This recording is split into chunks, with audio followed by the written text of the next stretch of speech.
This is the world that you know. The world as it was at the end of the 20th century. It exists now only as part of a neural interactive simulation that we call the Matrix. You've been living in a dream world, Neo. World.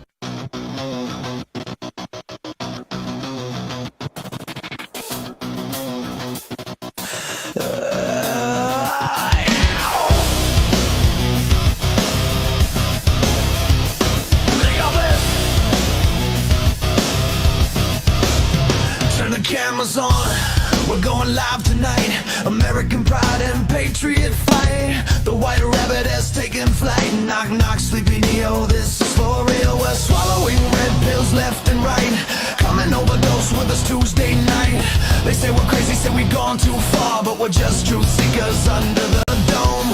Don't be mad at us, Google Chrome. They laugh, they mock, they think we're insane. Please just use your effing brain. This is the UPC where real Americans are standing up, taking control of the matrix we keep dying for. You don't like it, you can leave. If you wanna complain, call the damn 6 screens, cause we're already detached from deep state machines. They say we're crazy, they say I've gone too far, ready to drown us with feathers and tar. If you're still in our country, we haven't gone far enough. They love to hate us, thinking we've gone insane, but we could care less, they don't know our pain. This is the UPC where real Americans are standing up, taking control of the matrix we keep dying for. You don't like it, you can leave. If you wanna complain, call the damn 6 screens, cause we're already detached from deep state machines. Yeah. This is who we are, we bleed red, white, and blue. We're never gonna stop Trinity. This ain't no place for sensitivity, not even worried about our credibility. When it's all in flames, don't call me to light the flare. Don't call me to light the flare. Because no one is coming to save us, Jesus Christ. Don't call me to light the flare. But if I say Christ is king, oops, I'm anti-Semitic too. This is the UPC where real Americans are standing up, taking control of the matrix we keep dying for. You don't like it, you can leave. If you wanna complain, call the damn 6 screens, cause we're already detached from deep state machines.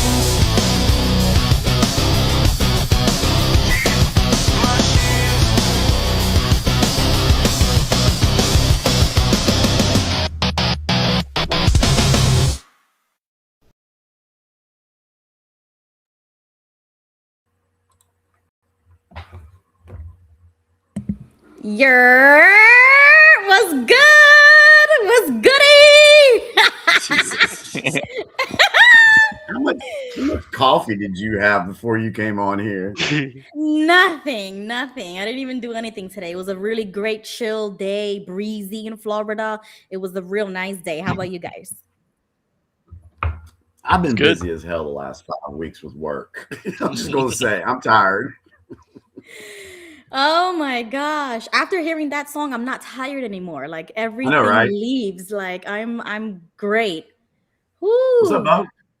How's it going, guys? It's going good. How are you doing? Yes. I'm doing pretty good. I am super excited about today's episode because I can't wait to hear what's going on. All right. Yeah. What are you looking forward to hearing? About I don't know if we're the doing thoughts enough. about the war, what's going on, why it's happening. What war? Oh, yeah, I'm sorry. We're not at war. I'm sorry. It's not official. We just blew the whole What are you country talking up. about? Yeah. So let me address that real quick. So for the last 2 weeks, Bo has given, for those that may not know, Bo has given us a presentation on occult symbols. That was 2 weeks ago. different symbols that you can recognize in movies, print material, things like that, that shows a cult showing their hand. Last week, he showed the same symbols being attached to Watchtower. And so this week, the title is Watchtower is Deep State. We are going to wrap up this little segment that we've been doing the last 2 weeks about Watchtower being tied to the deep state. And then next week, we're going to get back to more of the political current event stuff. And here's the reason why. I told Ruby a couple of weeks ago, I said, we need to let this Iran thing play out. We need to see what's going on, because we can talk about something and then 2 days later, what we just talked about might not even be the case. So I've been paying very close attention to what has been going on. And let's just say there is a lot of behind the scenes maneuvering going on. This affects the city of London, and the banking system. I mean, it's so deep, it's hard to understand, but we're going to get back to it. We'll take questions, and hopefully I'll be able to share some more information on what we know or think we know about the whole thing in Iran. But Sorry, I dropped the gun there. I thought it's all right. It's all right. But I'll tell you what, I know everybody. Antler gun guy. What's that, Bo? I said the whole antler gun guy, special forces that was in the preview. I was like, ooh, what's going? Oh no! I mean, did you read what it said? It said, what did it? Oh, I think I forgot. What did it say? Oh, it says the war is spiritual, right? That's what it says, right? Yeah. Am I tripping? Yeah, Oh. no, I did. I thought we were. Yeah, I was totally off. I just saw the soldier and I just immediately was like, oh yeah, spiritual war. All wars are spiritual. That's Oh, how yeah. I took it. Like, yeah. No, Yeah, no, totally. yeah. I put that there So- because part 3 was to talk about the Watchtower stuff, that it is deep state.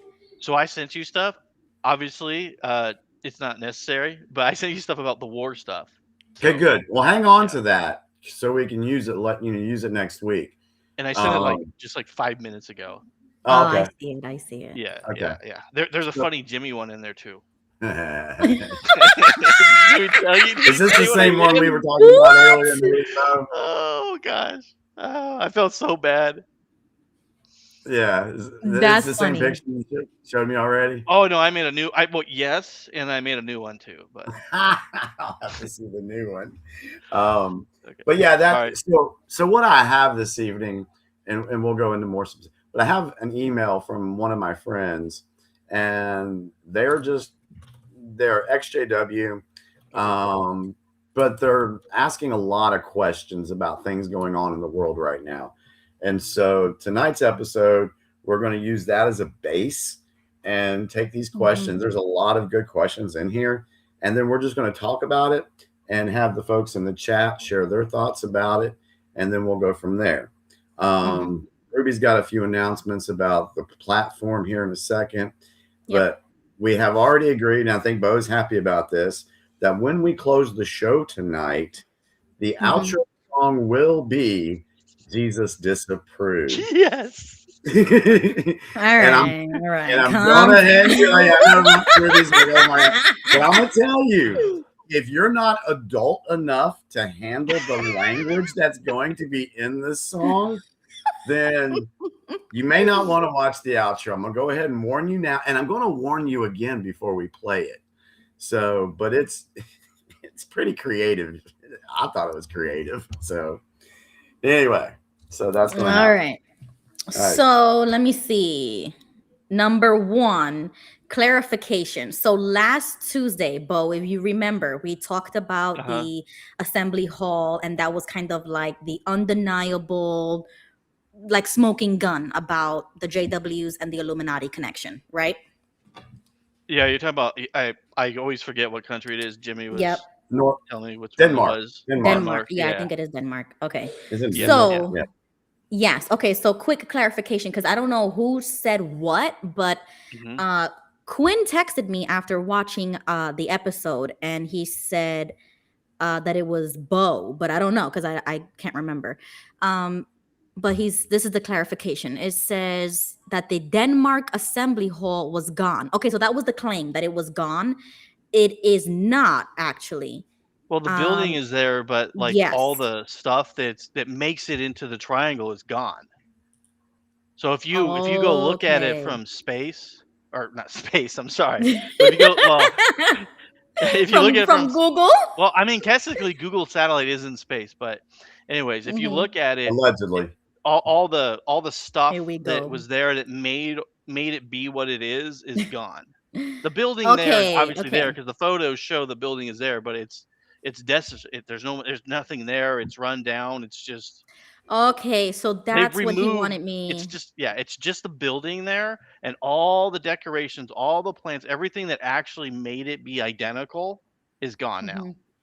Okay. Okay. So that's what he was saying. He said that they let it get vandalized, they stopped keeping up with it, and then they sold it to the state to try to pretend that the building was never theirs, but the state didn't do anything with it.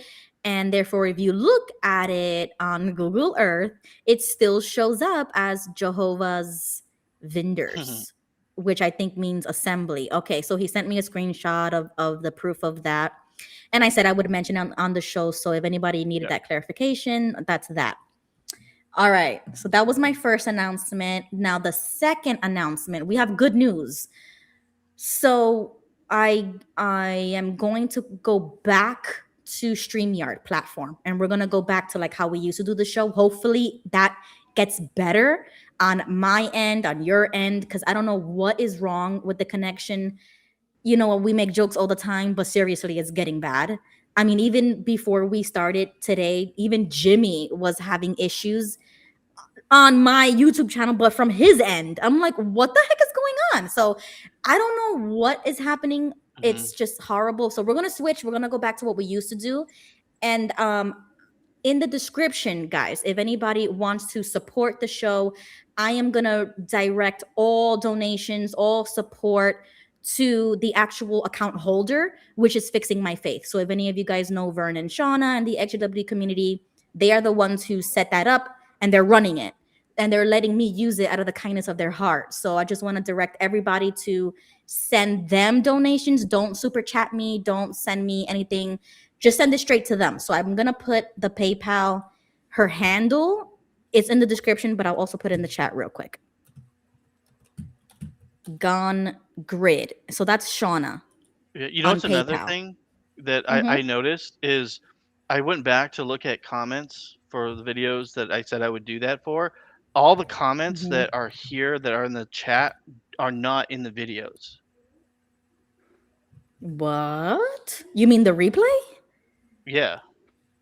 So I don't know if that's something that's with my interface on my phone, but when I went back, I was like, there's nothing there, and I was like, why is that? I was gonna ask you about it, but I've been busy and I forgot.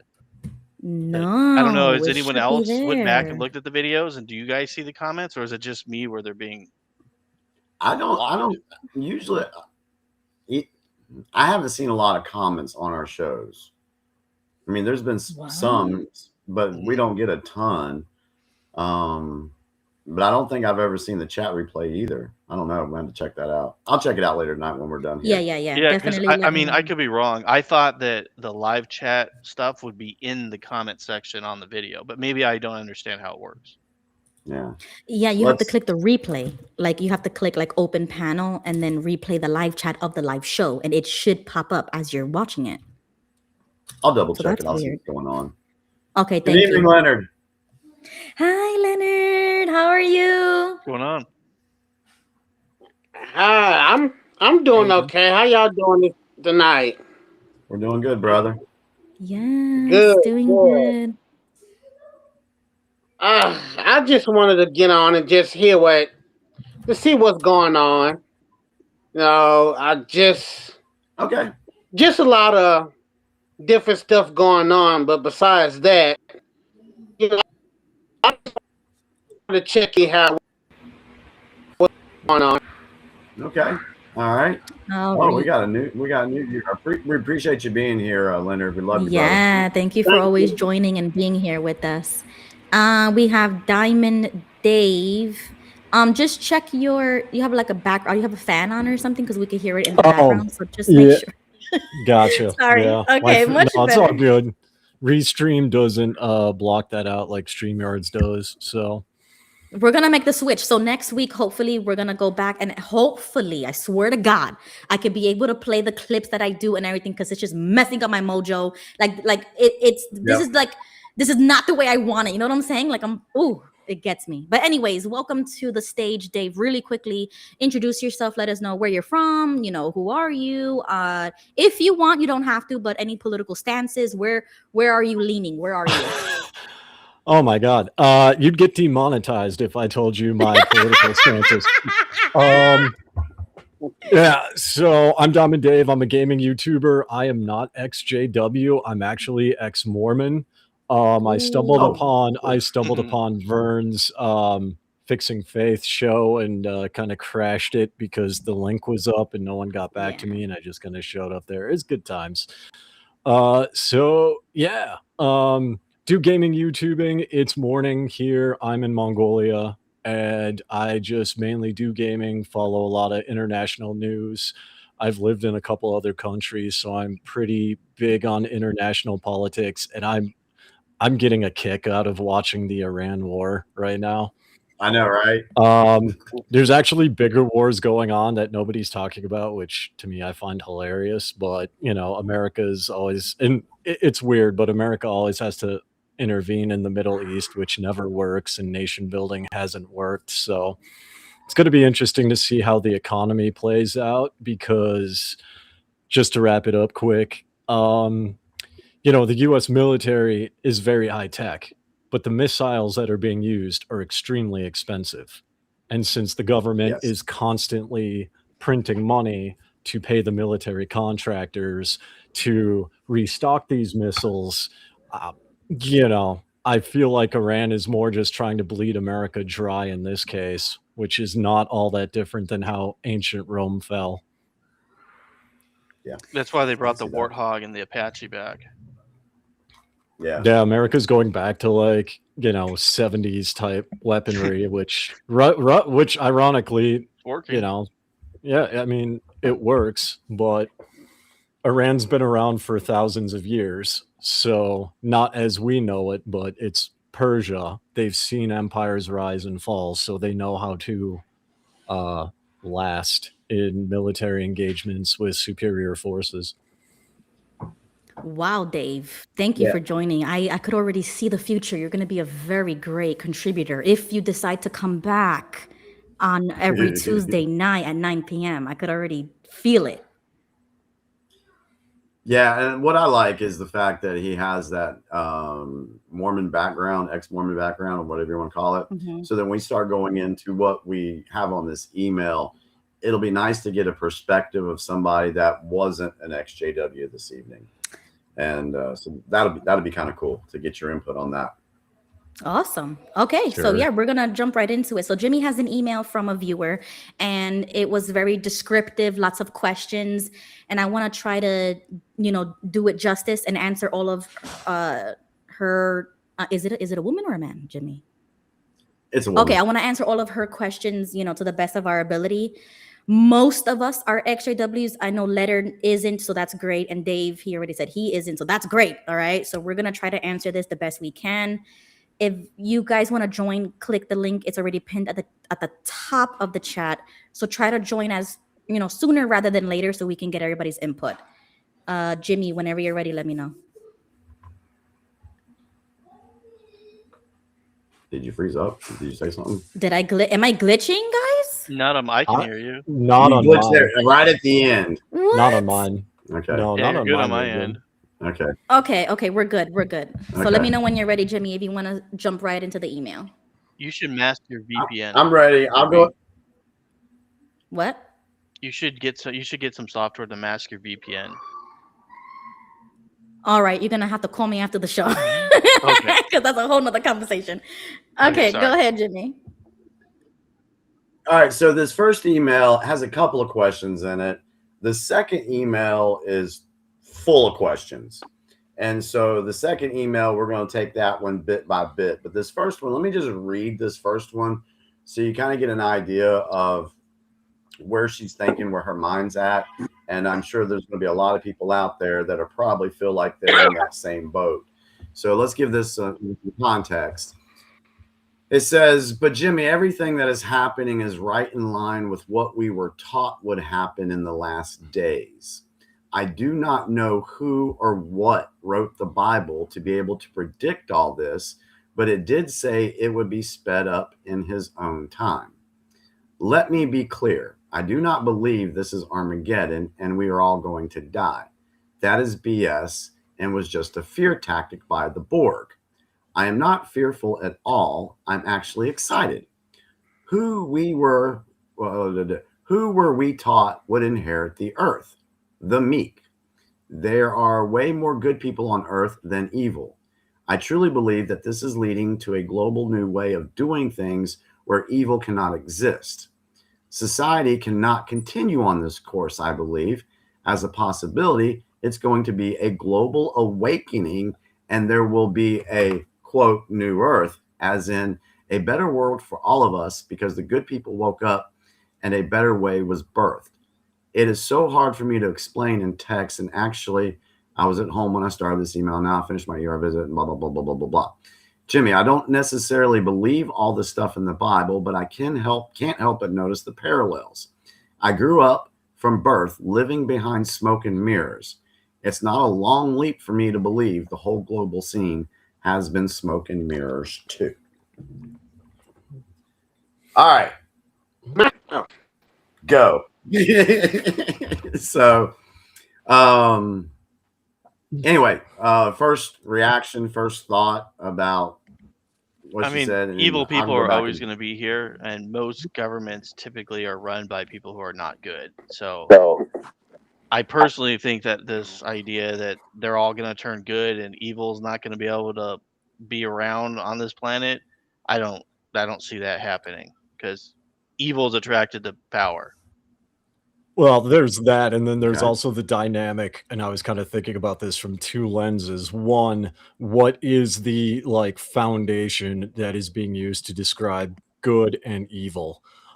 Is it a Christian perspective? Is it a different perspective? I'm personally Hindu, so I don't put any stock in the Bible whatsoever.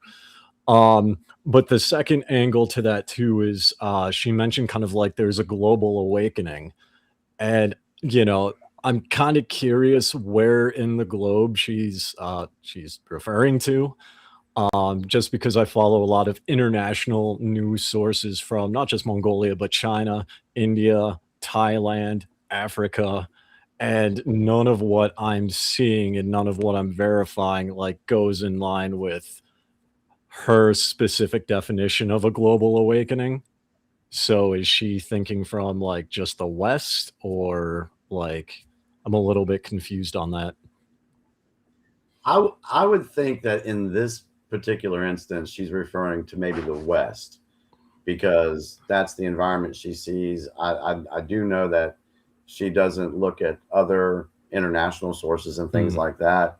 But so from her perspective, I guess it would be the people around her, people she may be friends with, that are starting to ask questions like, hey, what the hell's really going on and why is this stuff happening? So that's what I think my overall response would be that this is nothing new in human history. We just find out about it instantly thanks to social media and everyone being able to upload everything real time, right? And I can get why she's confused because I mean the average human now has like the attention span of a goldfish, 10 to 15 seconds because of YouTube shorts, reels. I mean, there's a whole psychological series of studies on that, right? So it's like, you know, you can't really make sense of everything that's out there. Like nobody can. So it can seem like a lot. It could seem overwhelming. Yeah, exactly. It could seem like a lot and it can seem overwhelming. But in the reality, this is just par for the course and nothing new. Okay. All right. Yeah, Joseph just joined. Welcome, Joseph. Go ahead. Yes, talking about the end times and it's causing fear among their former ex-JW. and just about any other. But you must remember the time prophecy was a ploy written by a Catholic priest who was of the order of the Jesuit. That's in around 1780. His name was Emmanuel, and then the Protestant ministers, when it was translated, and I think the particular it was a Protestant minister, Garvey. He came, either he and people who were going to the United States. Joseph, I'm sorry to interrupt you, buddy. For some reason, you're glitching. We're like getting like 3 words and then nothing. It's just glitching really bad on your end. I don't know. Try to hop off and hop back on. Yeah. Okay. Yeah, let's try that. I apologize for that, guys. I was hoping it would clear up on its own. Revelations was made around 95 to 96 AD. Right. Oh, Leonard has a point. Go ahead, Leonard. Okay. Personally, growing up in church, I've heard a lot about these particular topics and subjects, but personally, I don't want to push my beliefs, convictions, and perspective on anybody because I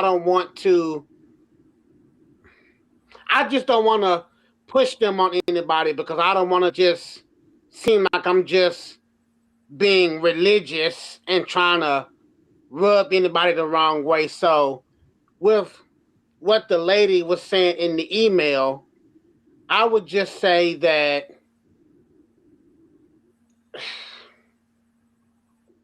I just don't want to push my convictions on anybody. I'll just leave it like that. Yeah. That's okay, Leonard. All right, that's fair. That's fine. Yeah. Go The ahead. Revelation thing. Sorry. Oh, sorry. Go ahead, Bo. Go ahead. I was just gonna say the whole Revelations thing. Like one of the things is a prime part of that is that the world would run under one government, kind of like Starfleet from Star Trek, and there is nowhere is that happening anytime soon.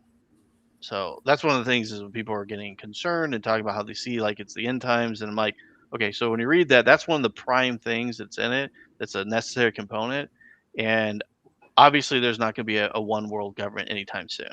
Like everyone is fighting and killing each other left and right. There's so many wars going on right now that nobody can even think that that's even feasible, honestly. I mean, if the US military would try to go conquer the entire planet, they might be able to do it, but it's very, very unlikely.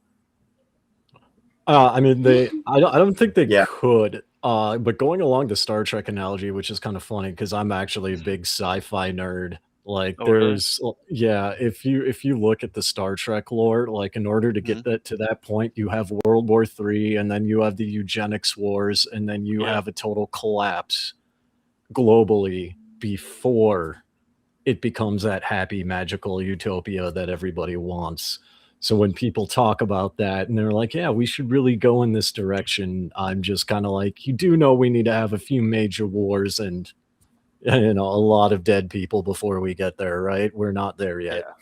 You know, Star Trek Deep Space Nine, they predicted woke, and they made an alternate reality. It's not ours, but if Hillary would have won, and then there's like internment camps where they're putting people and everything in the United States and all this stuff. There's actually an episode where they talk about how if woke would have taken over, it was just kind of funny. You're gonna have to share that with me because I don't have no clue what the you're race talking about. known as Cardassians are based off that ideology. Yeah. Really? The only Email me person that. here is going to That's understand this interesting. is Dave, but Dave, Exactly. Yeah, I'm I've heard a different take because the Bajorans were supposed to be people who are Israelite, and then the Cardassians are actually the Germans, hence the No, occupation of the Bajor. writer did write it that way. You're absolutely correct, but they were Mhm. based off Russia. But they had because the D Space Nine, just so you guys all know, the actual writing in D Space Nine is based off the Bible, and the captain is actually supposed to be Moses, and so there's all these biblical themes in it. So what he's saying is that's actually Okay. correct. No. So Mhm. with that said, let's go to a point in this email and let's tackle this because this could lead into a very interesting conversation. Where she said, I do not know who or what wrote the Bible. Like she said, what? I do not know who or what wrote the Bible to be able to predict all this, but it did say it would be sped up in his own time. All right. So my personal opinion on if you watch this show, you know how I feel about it. For me, as far as the Bible is concerned, I have a lot of problems with it. Okay. I have major problems with it. I think that the Bible has actually been used as a tool for these deep state globalist, New World Order, Illuminati people to kind of control and divide humanity, and actually being used in a way for that karmic retribution to where they have to tell you what they're going to do before they do it. So that's my just cliff note version on that. I just have a really hard time with the Bible. What do y'all think? Yeah, I'm kind of on that boat because I mean, I'm a big believer that like it's a compilation of stories written over a period of time.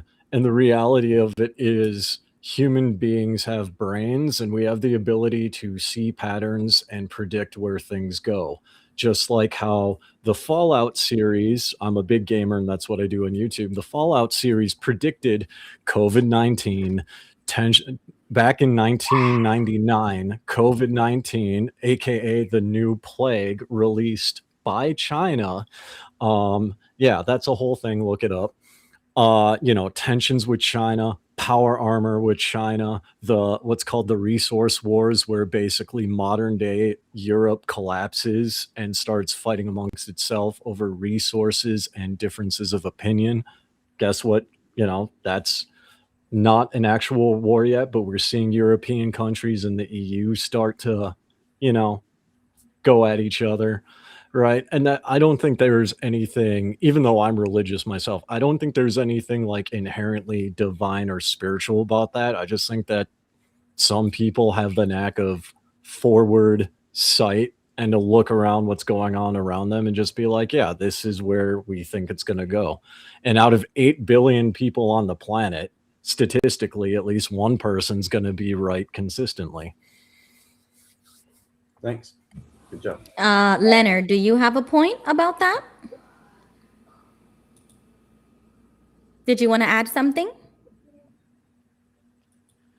I would like to add something, but Don't worry about offending anybody. Don't worry about saying the wrong thing. Speak your mind, Leonard. Say what's on your mind, say brother. what you need to say. Say you what you want to know. say, and then I'll speak, and then I'll really offend people. Exactly. Like you guys, Say stop what's acting on like your you don't mind, know brother. me, Do it, bro. Leonard. Like Pressure how viewing, long have you Leonard. been You can do watching the UPC and you have seen me say crazy stuff? Come on, you know we Leonard, got your if back. you don't speak, it'll hurt my feelings. Go ahead, You Leonard. can't Say offend what you need can't to off- say. you can't offend me. My mother was a Calvinist. You cannot offend me. Go ahead, Leonard. Well, the Bible, it was inspired to the prophets and it was inspired to the prophets from God Almighty, Jesus Christ, and the Holy Spirit. Sometimes we as people can take the Bible out of its rightful context, and we can just do and say things that's not. It's not fitting. I'll just put it like that. Okay, so to recap, you believe that what was the Joseph has feedback? some background. I'll mute him for now. Poor Joseph is having a hard time tonight. Yeah. So you believe that the Bible is actually the inspired word of God, or the word of God given to the prophets. They wrote that down, and then that humans manipulated it and saw what they wanted to see from it. Is that what you believe? Am I right? In a nutshell, but I still don't want to blow out of proportion myself because I can be wrong too. So No, you're fine. You're fine. This is a platform for all of us to share how we feel about stuff. And Nah, I got you, Leonard. Yes, the Bible is inspired by God. The co-author of the Bible is the Holy Spirit. So we do believe that the Bible is real, is true, and everything in the Bible will come to pass. Okay? We do have Christians here. Myself and I believe Bo is a new Christian now. So when we're talking about the worldview in a biblical sense, like this email is talking about, I would agree with her 1,000%. These are legit questions, and if you are ready to do that, definitely start reading the Bible. Even though we do have a traumatic experience with the Bible, I mean, you guys know my story. Some of you guys know my story. It was horrible what we went through. But I don't, just because we went through something bad doesn't mean that everything was a lie. You know what I'm saying? Okay. Let me know, chat. Agree And or disagree. Let me know. And that's the thing about the Jehovah's Witness.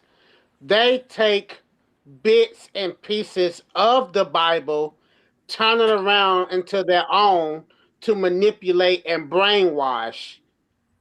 They just take example. They take the Bible, the scripture of uh judge not so you may not be judged.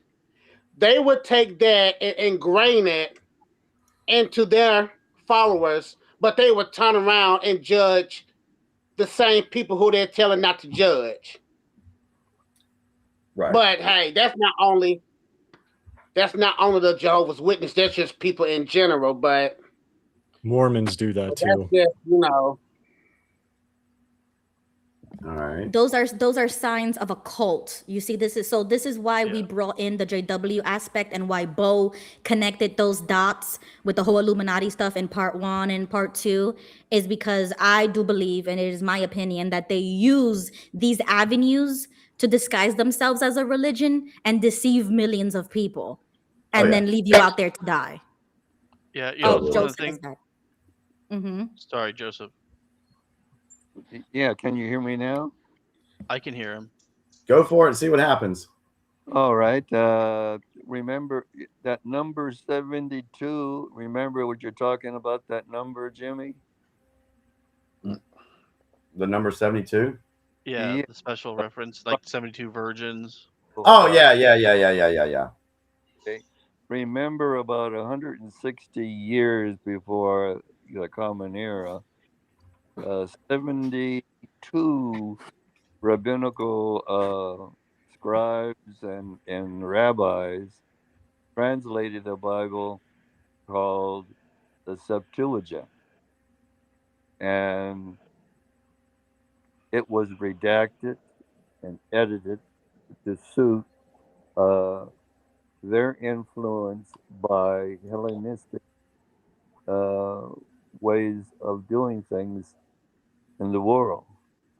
Because they were influenced not only by the Grecian Empire, but also by when they were in captivity and in Babylon.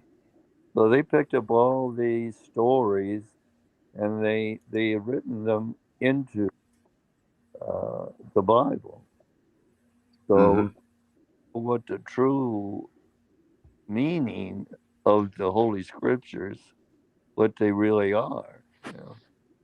So So it's translation and editing. So Joseph, to that point, to when the Israelites were in Babylon, that's when they started hearing about the idea of a Satan, that there was a bad guy, there was a Satan. I can't remember exactly what the name was for it, but that's where they got the idea from. So when you say something like that, then that was put into the Bible, it makes me wonder, okay, so you have the Garden of Eden, and everybody says that, well, most everybody says that the serpent would be Satan. And I think it actually even says it in Genesis. Doesn't it even in Genesis somewhere call it Satan? Calls it And the somebody can serpent. look that up. In fact, okay. I, Did it have any other No, it's reference? Satan. So people say that Satan is the serpent in the garden. That is a common saying, but it doesn't actually say that. If you go to the Okay. original All right. writings, it's just the serpent. And the serpent Okay. in So medieval terms usually represents something you're afraid of, danger. okay. So if that were the case and it wasn't even mentioned, then so many people are referring to that entity as could be Satan. But for biblical reference, the Israelites didn't know what Satan was until they were in captivity in Babylon. Am I Well, remember correct on that? the very first that was ever written, or they say it's the oldest, is the book of Job. And Job was considered uh, an Oriental. So he was from the Yeah. East. And those teachings in the East do have a duality of gods, or, there's like a supreme God of goodness, and there's also a satanic God of darkness and evil. And that's where they probably got that idea from. While they All were, right. So because when the Medes and the Persians conquered Babylon, the Jewish people intermarried with the Persians, and the Persians believed in the supreme god of Hara Mazda, and he was the supreme god, and there was also an evil god. So all these influences, was brought down through the ages, and all these scribes written these stories to also have a monotheistic God, to make Yahweh the only true monotheistic God. Because when the Israelites left Egypt, they were carrying their little idols with them. They believed in uh, many gods. So, but I know a little bit of what he's talking about. oh, So when you're done, Joseph, I'll throw a little bit in there about that. and then I want to go to Diamond Dave on this. Is it Diamond Dave? Yeah, Diamond Dave. yeah, well, yeah, the Israelites, they were worshiping many gods, and even worshiped Ashtoreth, even worshiped Baal. And when King Solomon would get the power, and he started making all these different royal weddings he had with these people, they brought their gods, and he let them bring these gods into the temple. And the whole nation was corrupted. So all these little stories of these gods influenced the writing of the scriptures, at least the Hebrew scriptures. In in Okay. in, in my estimation. Okay. Bo? So when he's talking about the the God of the Jews, before they were Jews, there are stories of two gods that were fighting one another. And so we know that the Jewish name is Yahweh, and there was a god that was Yah and then Way, and they fought, and one of those deities defeated the other one, and then the other name like took over, and then they kind of were combined together, and that's where Yahweh came from. I'm not saying that's truth. I'm just saying that there's historical background saying this from the Middle East. Yeah, that's the lore. Yeah. But like I said, one of the things the occult does is they create these fake lures all over the place, and then they branch them here. Like I'm sure Dave has heard the weird thing about how Jesus was going around supposedly was teaching Hindus, and some people even think that he was oh, I forgot the name of it, the deity, that the heavy set guy, you rub his belly. Oh, No, that's not that's Buddhism. There is Yeah. a sect of Hinduism that sees Jesus as an incarnation of Lord Krishna. Yeah, That's that's not the norm, though. Yeah, what I'm saying is they create these false things because Okay. that's all pretty new. That's not even like that was a long time after Jesus died that this stuff started coming about and being made up. And I'm just saying, like, that's a pretty common theme where you take these, like, you look at the Roman gods, they're really stolen from the Greek gods. A lot of them are almost identical in their powers and abilities, and they're just recycled. And that's just a really common thing that the occult does. So, anyways, what do you think, Dave? On which part specifically? Because that was one big lore deep dive. Okay, the recycling of gods. Let's go there. Well, I don't think necessarily it's recycling of gods. I don't interpret it that way. I see it as regardless of like where we are in the world, human beings have similar experiences, right? Now, the difference is going to be cultural. So you look at different religions and you can, even Christianity, you can find similarities to Hinduism. You can find similarities to Islam. You can find similarities with near-death experiences or with prayers, simply because human beings interact with each other. They learn from each other, but they also have cultural differences, right? And so I think what people are seeing when it's like recycled is just the cultural differences of how, like, say, prayer is done or how worship is done or etc. Because, I mentioned this before, but there's nothing really new under the sun, right? So, and since humans, regardless of culture, tend to think in a similar way, you go back to like early humanity. All religions have a fire god. All religions have a moon god. All religions have a sun god, right? Now the names are going to be different, but it's still going to be generally the same. Okay, well, thank you for that, Dave. So Jimmy, was there another question on that email?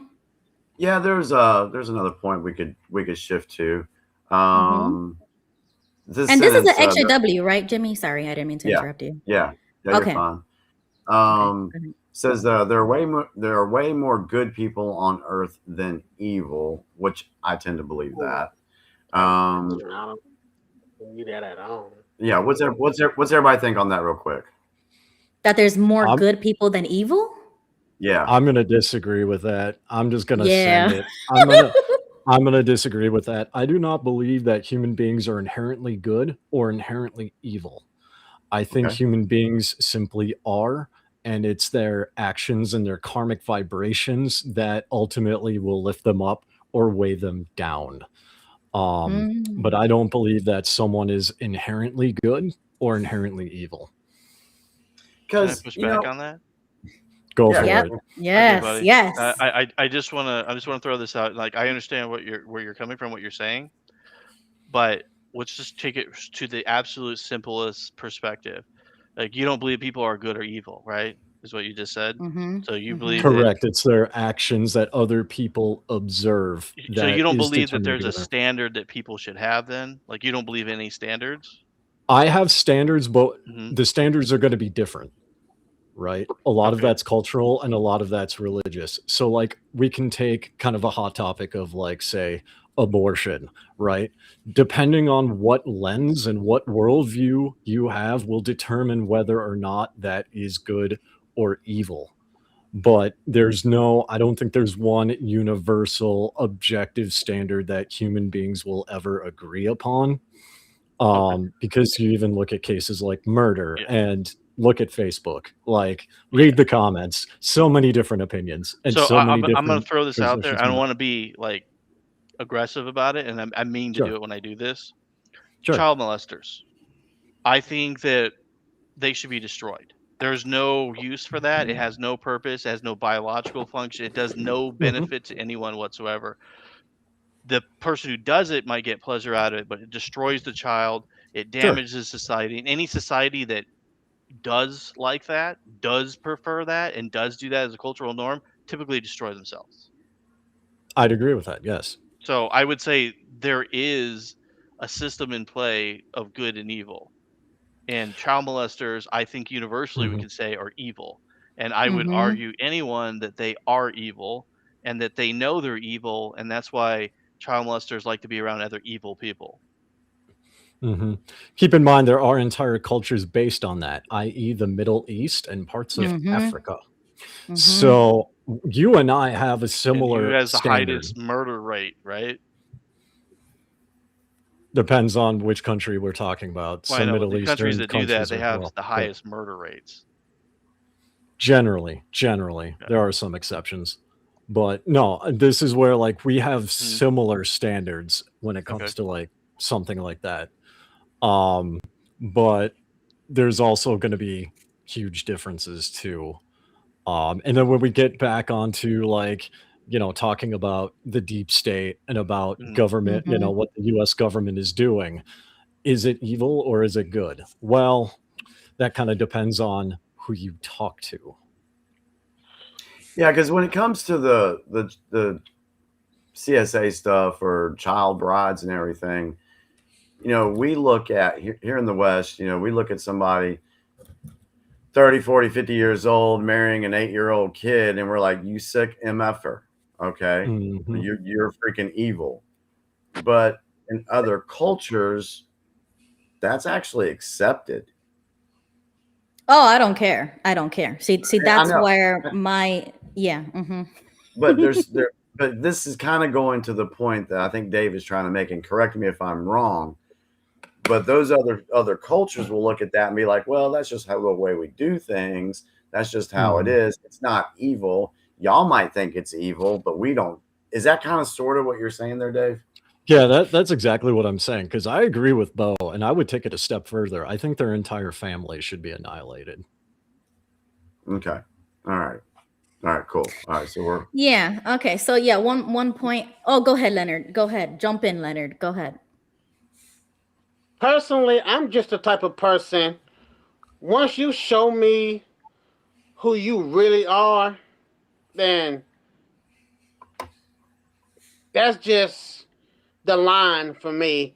I guess that's just me personally because I've been around a bunch of wicked and evil people so much Mm-hmm. until I'm just like, okay, I just don't want to be bothered with I just don't want to be bothered with people, but I'm just the type of people, I'm just the type of person that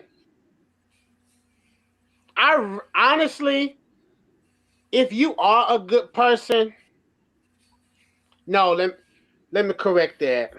I Mm-hmm. don't believe in the golden rule. It's going to take a whole lot more for me to believe in the golden rule again.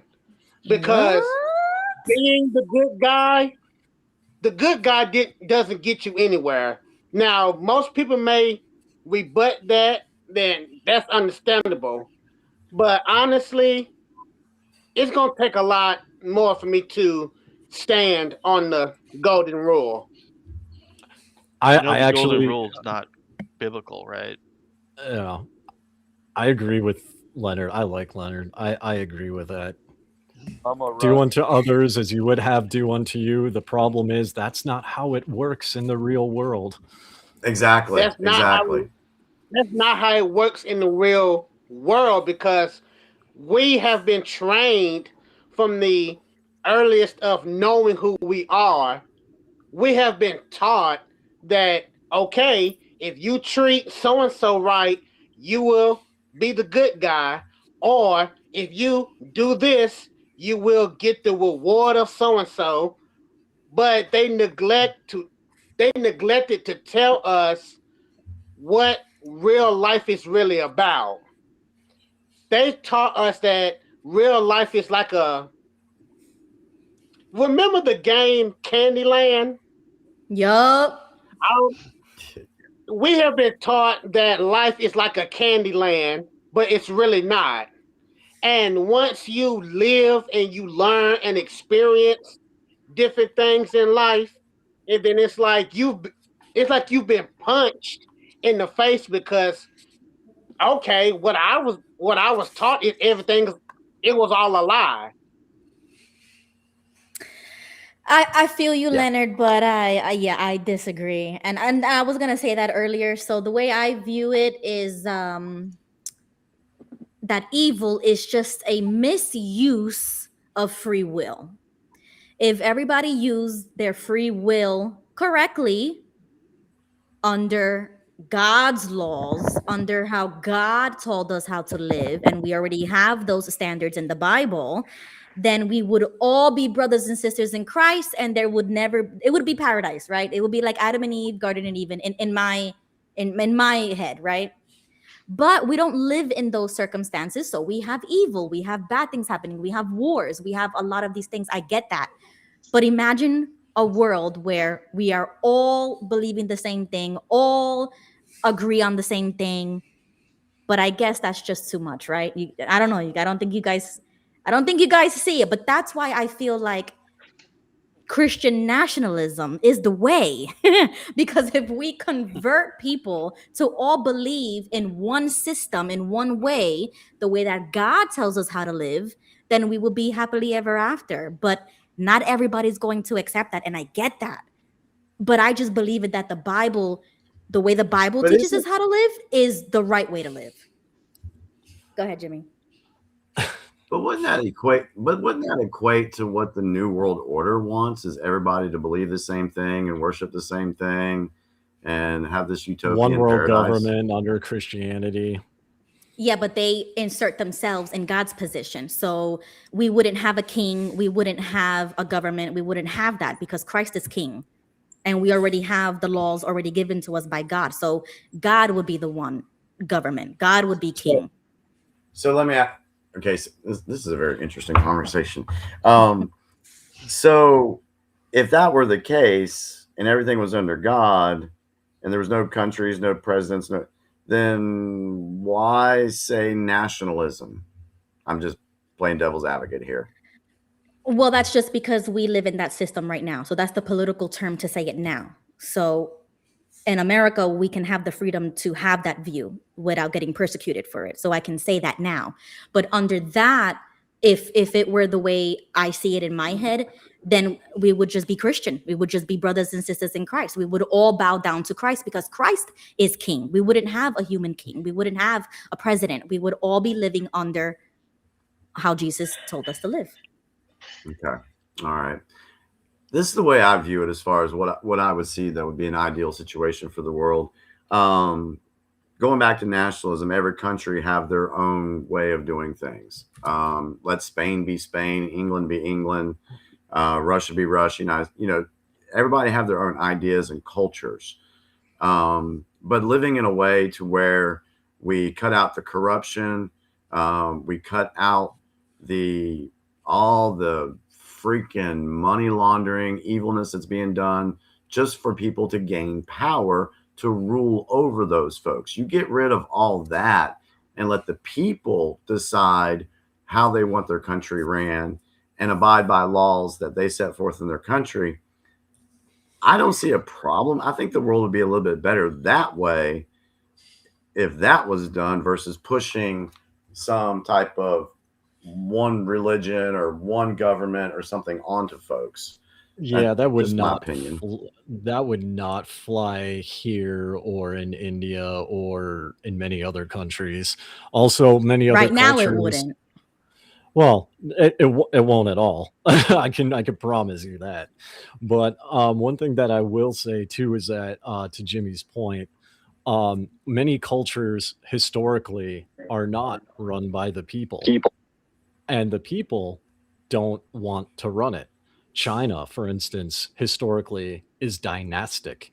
India historically is run by the caste system, and even to this day, the Dalit caste, the tribals, people who are, on what's called the OBC status, the scheduled caste system, they don't want equal rights. They want more government benefits, and they are perfectly content to let the Brahmin caste run things because that is the culture and that is their tradition. So on paper, So Jimmy's idea sounds great, but in practice, I just don't see it happening. Okay. Bo, comment? Thought? Anything? Well, I mean, obviously, me and Ruby are going to have similar thoughts that I mean, I'll just keep it really simple. Like, because there is a God.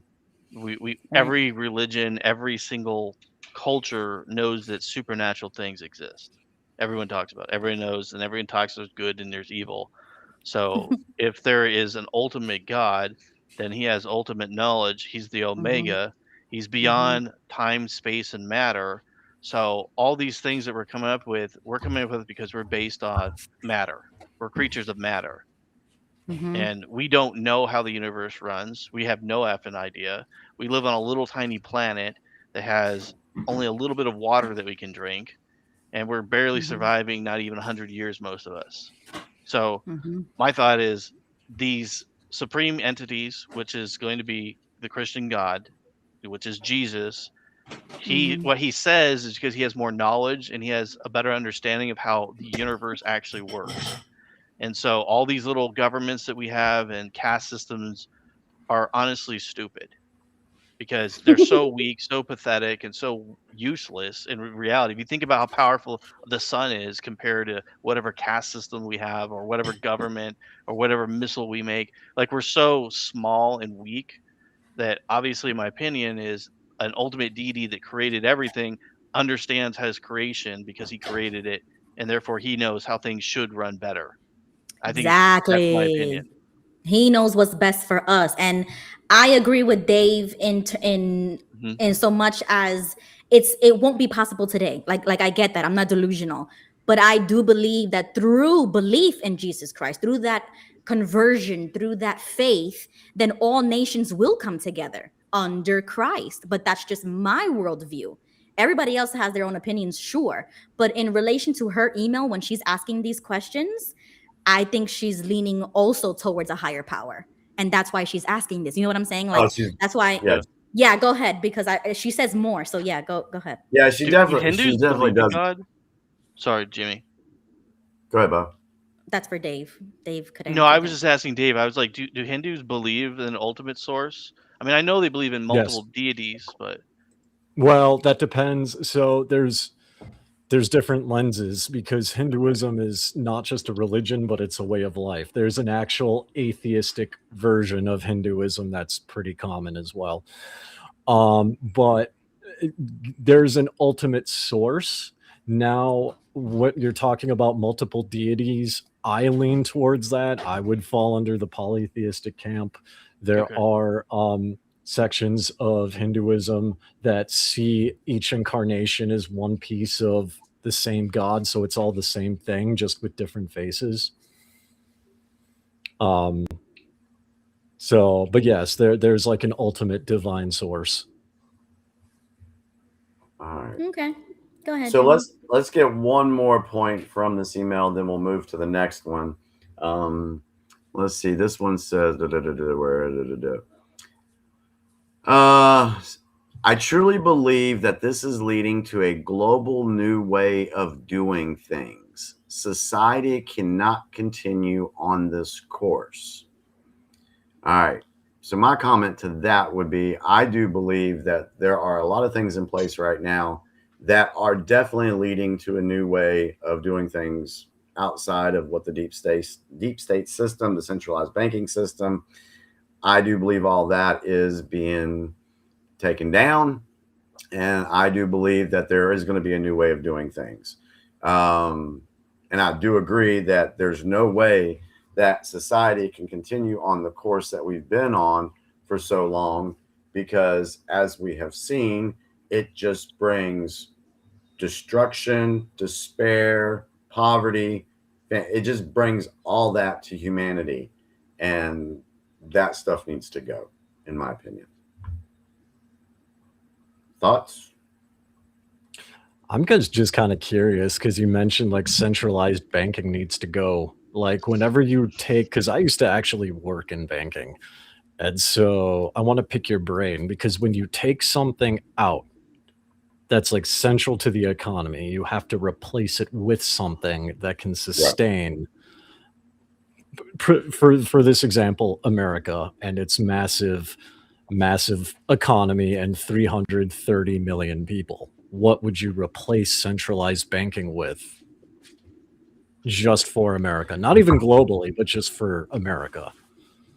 All right. So when I mention centralized banking, I'm basically referring to like the Federal Reserve that has control over everything. Gotcha. Where Okay. they print. That's what I'm referring to. Does that change your question then? Yeah. Yeah, that makes Okay. yeah, that makes sense. Yeah, that's what I'm referring to. Get rid of these banking institutions that have been controlling us for so long and pushing their way of doing things monetarily onto other countries. And when another country doesn't want to play ball with the Federal Reserve, then bad things happen to that leader. And we have proof of that all over the place throughout history. Yeah, that does make sense to me. I do believe in like the global awakening. I don't know if it'll necessarily go down in the terms of like finance, at least not that soon. But yeah, give me 1 second. I'll be back if you want to jump to Bo. Okay. All right, thank you. Oh, well, Jimmy, were you gonna give another question? Does she have more to say? Oh yeah, there's another email.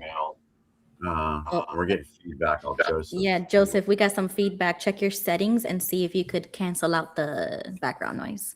Also, I'll he mute you might for be now. running 2 screens, because when he Oh, joins, it'll yeah. have I the think he's on a screen, phone, and then though. you gotta limit to 1, or you'll Okay. get feedback.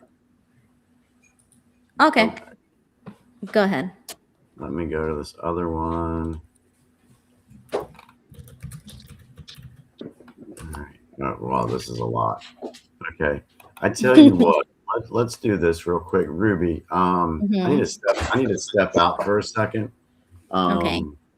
If y'all can entertain the chat real quick, just entertain them, see what they're saying, talk amongst yourselves. Give me about 3 minutes and I'll be right back. No. All right, I'll put you backstage for now and bring you back up when you're ready. I'm back. My wife, we're at the office, and my wife was just wanted to tell me something. So Okay, you're back. Let's see. Joseph, do you have anything you want to add? You've been quiet for about a minute. Yes. Can you hear me? Yeah, go ahead. Well, first of all, I agree with Bo when it comes to pedophilia and pedophiles. They something that in them is eradicated or unalive. So, and I think that is a terrible way to treat children and destroy their lives. Oh, Joseph, you're having mic issues again. I can't hear you. It's like you sound like a robot. You hear me? No. Yes. Okay, try again. Okay, can you hear me? We can hear you now. Okay. like I said, I agree with Bo when it comes to pedophilia, that they should be unalived and eradicated. And the children who have been harmed by pedophilia, they will carry that scars for life. And if they recover from it, they will still carry those scars. And if they lead a real productive life, they still will carry these scars. And that should never happen. Yeah. Quick Yeah. question. Yeah, thank you, Joseph. Quick question for you, Dave. You said you are very pro BRICS. Just quick question. What's your nationality? Like, where were you born? So I'm a dual citizen. I was born in America. I'm a dual citizen of America and England. Okay. My father is from England. He's also comes from a Hindu family. I have family in India, and I spent part of my childhood in India. Hence the Hindu-ness here. But yeah, so and on top of that too, I mean, I live in Mongolia. We live next door to China. China and Russia affect us a lot more than the US does. The US tariffs actually helped us, so if you could do that again, that would be great. Yeah, So there's not a lot of American influence here. there we go. Yeah, because I was just about to say, well, like, why would you say something like that? Because that would be detrimental to America if you're pro BRICS, right? Because you wouldn't be in support of what America's doing to protect the dollar. Well, and this is the beef that I have, not with see, this is where it's going to get interesting, because I want to be very clear on this. I'm American. I like Americans. I do not like the government. And the reason why the petrodollar exists is after World War II, the American government went to all these countries and basically said, you're going to use our dollar, or you're going to become Japan, right? And so the US government forced other countries to basically prop up its own economy. Now, I'm not pro BRICS because I want America to collapse or because I hate America. I'm pro BRICS because I believe each country should be able to use its own currency and to be able to do business with other countries using their own currency on their terms, not because America tells them who they can and can't do business with. Joseph, did you want to add? Yeah, go ahead, Joseph. Go ahead. What about the European Union, where they changed all the monetary to, one monetary system for all countries, and it bankrupted many other countries, even though it helped some countries, but they misused that money, and most of the money came from Germany, and country just can't support everybody else. They have their own monetary system that was thriving for them. Just leave them alone. Let every nation be sovereign unto themselves, and if they want to do commerce with another trading partner of another country, that's fine. They could exchange their monetary system between each other. So I agree that every country should have their own monetary system. Yeah, okay. And the reality is BRICS is just a reaction to the American government interfering with trade relations of other countries. So yeah, but that's because we're the empire. We're number one. So when you're number one, you need to have your boot on their neck to control the world, and that's why we have our boot on their necks. So that's why I asked that question. And that's why the Roman Empire fell. That's part of the reason why the Roman Empire fell. Yeah, Well, I don't think that's we're gonna scary. fall. We have modern weapons, and we have a different type of government. Weapons, So. well, weapons don't mean anything if the U.S. government keeps printing money, driving up inflation, and interest rates go up to where the average American can't afford a home.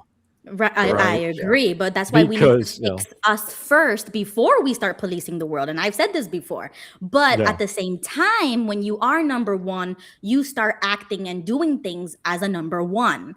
You So have when to you maintain say, it.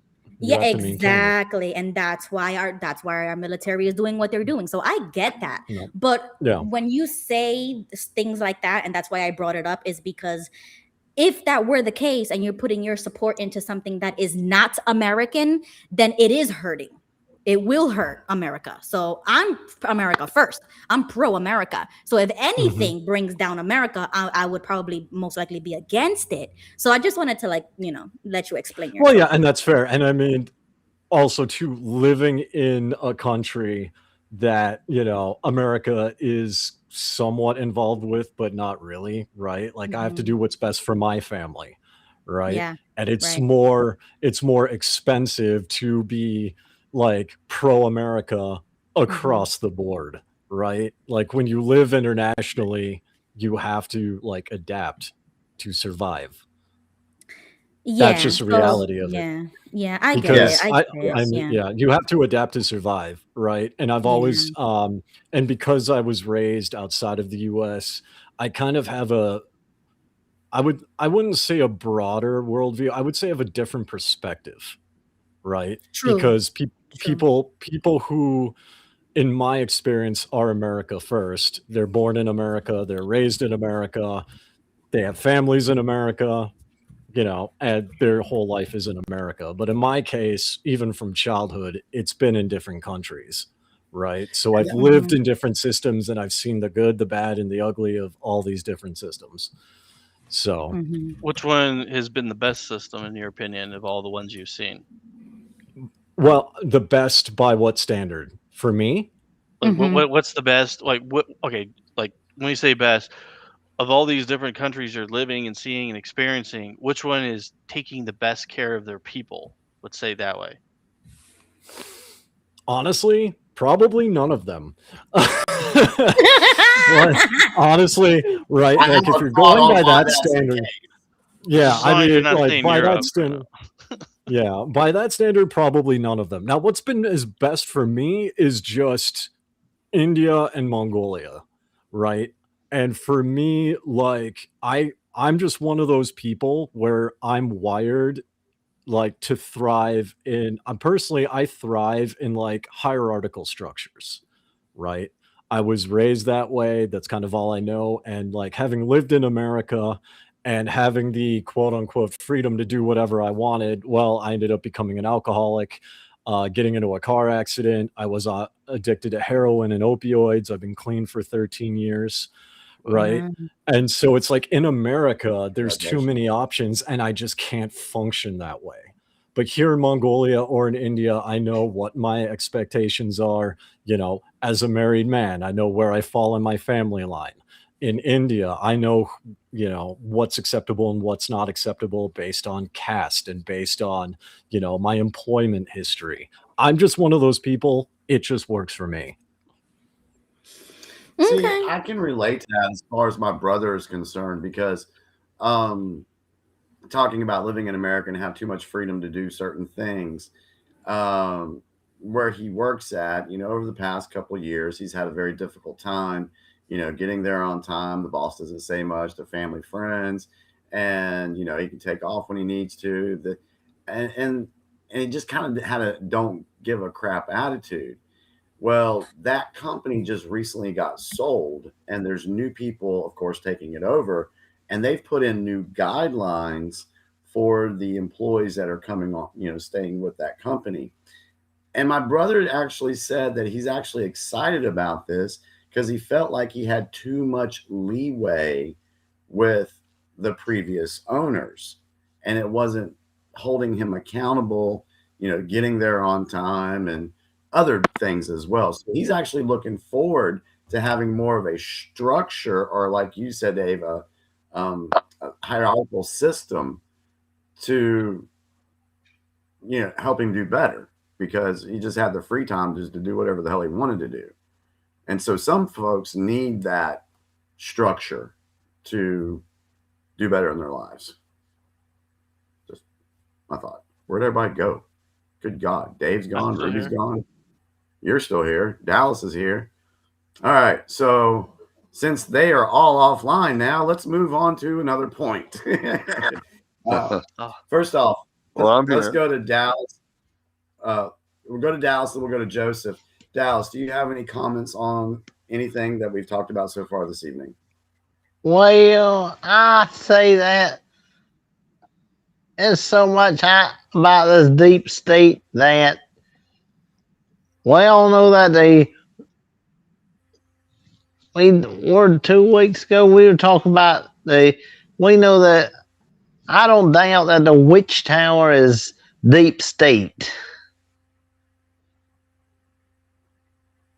Yes, it's part of the deep state. Absolutely. And also about we lost certain ones. And I do agree that if we put our own country first, then that's what benefits it the most. Yeah. Okay. Thank you, Dallas. Do you have one thing I want to say? All right, so right ahead. Go ahead. So I was going to say this earlier, and it's kind of like not the right time, but when you guys were talking about the Bible and how it's put together and stuff, it's based on prophecies. That's how it's put together. So the books that are in the Bible, they have to have prophecies that true. And if there are books that had prophecies that did not happen, they're removed. That's how the canon of the common Bible that we use was put together. So there's 300 prophecies that are in. So, and the reason I'm telling you this is I'm taking a Christian apologetics class, and this is how Baptists and Catholic, well, the Catholic Church does do this too, but those books, because obviously we have the luxury of knowing what the future was, and if those people wrote this stuff, did it happen or did it not happen? Those books, like the Book of Enoch that I was telling everyone about, there are things in there that there's got to be something in there that has a prophecy of some kind that doesn't take place, and that's why it's removed. So you have to have a prophecies, and they have to have happened in order to have made it to the canon. I just think that's one of the most important parts to the Bible itself, and that's why I want to throw that out there. Okay, so so now that brought up a question. Mm-hmm. It's some believe that the word of God, right? The Holy Spirit. Okay.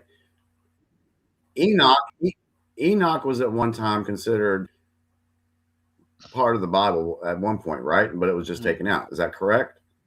No. So, and just so that everyone understands, the Book of Enoch and a lot of those writings are things that people knew, right? And they're kind of like you know how we watch movies and stuff? It's entertainment purposes. A lot of those books and stuff are people's ideas and opinions, and they're basically were made for entertainment purposes. Like the Book of Enoch and stuff like that. Like there's parts in it, and then they add things, but it's the Jewish people do believe some of the things that are in there, but not everything in there was believed to be actually 100% true. So a lot of those apocrypha writings are not meant to be like taken like the Bible as if they're 100% accurate. Well, remember too, in Jude, he mentions Enoch. Yeah, because the Book of Enoch is something that the people would have known, and it's something that would have been in their culture. It's like if I talk about Lord of the Rings, everybody knows who Lord of the Rings is. Like if you're American, that's probably a better way to say it. Most Americans would recognize it. Sorry, go ahead. No, that's it. And the reason I'm saying this is I was speaking to a pastor, and I was asking about some of the things that we were talking about and getting some clarification on certain things. And he said that generally that's what most of the academic community thinks of those kind of books. That's what its relationship was with those cultures. Okay. So how did the people at the Council of Nicaea, how did they know which books were inspired by God and which ones weren't? The books that are read, like let's say, like, you know, any of the New Testament stuff, right? The New Testament writers, they've said things, and those things took place. It has to be prophecies that were in there that had been said, and then, you know, 200 years or whatever it was with the Old Testament, those things had to have happened and been proved to happen. Like, you know, for example, they said that the temple would be removed and not a stone would be left, for an example, Right. right? So what happened? Well, one of the emperors was pissed off that the Jews were not listening and destroying shit, and to punish them, he destroyed the temple. So those books that mentioned that and made prophecies like that, those would be deemed as God's word, because they're saying things that literally happened and made prophecies of the future, and they did happen. Because in the Christian world, anything that is ever said by a prophet like Joseph Smith, Charles Taze Russell, if they make a prophecy and it fails, it can't be from the Holy Spirit or God. So therefore, it can't be from the Holy Spirit. Does that make Yeah, sense? because there's a scripture, I think it's in Yeah. I think it's in Deuteronomy that mentions what you just said, Bo. Okay. Yes. I don't know the Bible well enough to answer those questions, to be I think honest it's with you in guys. I'm taking courses to better understand it, but my Bible knowledge is better than most average people, but it's not at a level where I could teach you guys or know if it's correct or not. So everybody obviously would need to fact check anything I say. Well, I got something. It's a scripture that says that if a prophet prophesies and hmm it don't come true, then let that one be a curse. Yeah, that's definitely in there. Yeah, there's a Um, bunch of them. I know I what's shared some of them with during the slideshow that I did with you guys. yeah. Yes, you did. Yeah. All right. So, Dave, did you have any comment on that particular line of reasoning, subject matter, before I move on? Is he there? Dave? No, that's just his profile. Oh, I think he's glitched. Which part? Like what? You guys hear me okay? I had to switch to my phone temporarily. I hear you, Dave, and I introduce myself to you, and you just go on. Go ahead, Dave. I think go ahead, Dave. Yeah, I'm not sure what you guys are talking about right now. I caught a little bit of what Bo was saying, and like I haven't read the Bible since high school, so I don't really have anything to add. Okay. And all right. Yeah, I missed out too. I got kicked off, but I missed the question. But that's okay. We can continue. Okay, so let's go into the second email. Get a few points from here. Let's completely switch gears for a second from biblical stuff, and this will be fun. I obviously have research to do concerning the deep state, but here are some of my thoughts and questions. All right, we'll take the first question. Well, I'm gonna just read them. There's like two. Does it really matter if I view Trump as good or bad at this point? I'm asking this because I do realize it's way more than red versus blue. Do I need to be a strong supporter of either side, or should I just be an observer? Okay, so let's tackle that. First off, does it really matter if I view Trump as good or bad at this point? In my opinion, nope, it doesn't matter. No. What do y'all think? Don't matter. That's opinion. This is not a. We personally don't know him, Yeah. so we can He's- make that assessment. But Now, other what I would, oh, sorry, Okay. Joseph, there's a little lag there. Joseph, go ahead.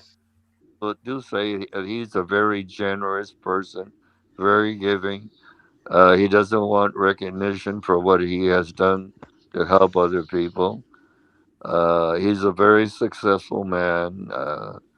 He has properties all over the world and golf courses all over the world. So he's doing quite well. And he's a multi-billionaire. Okay. So I think what she's referring to, as far as, this doesn't really matter if I view Trump as good or bad at this point. I do think that's going to be a personal opinion on what you believe about the guy. Now, what I'm saying, what I look for is I look for actions that are being taken that support the things that I view as being constitutional, things that need to be done to bring back the Constitution, things that better protect the people, not just here in the United States, but also around the world. I look at what he's doing, the actions he's taking. So in my opinion, I believe it's good things that are happening, but of course, other people are going to completely disagree with me on that, and that's fine. I'm going to help you out, What Jimmy, are y'all's because thoughts? it's not about him as a person. Who cares? Okay. Every single president, it never matters who they are as a person, in my opinion. What matters is, what are they doing for our country? Are they putting Americans first, America first?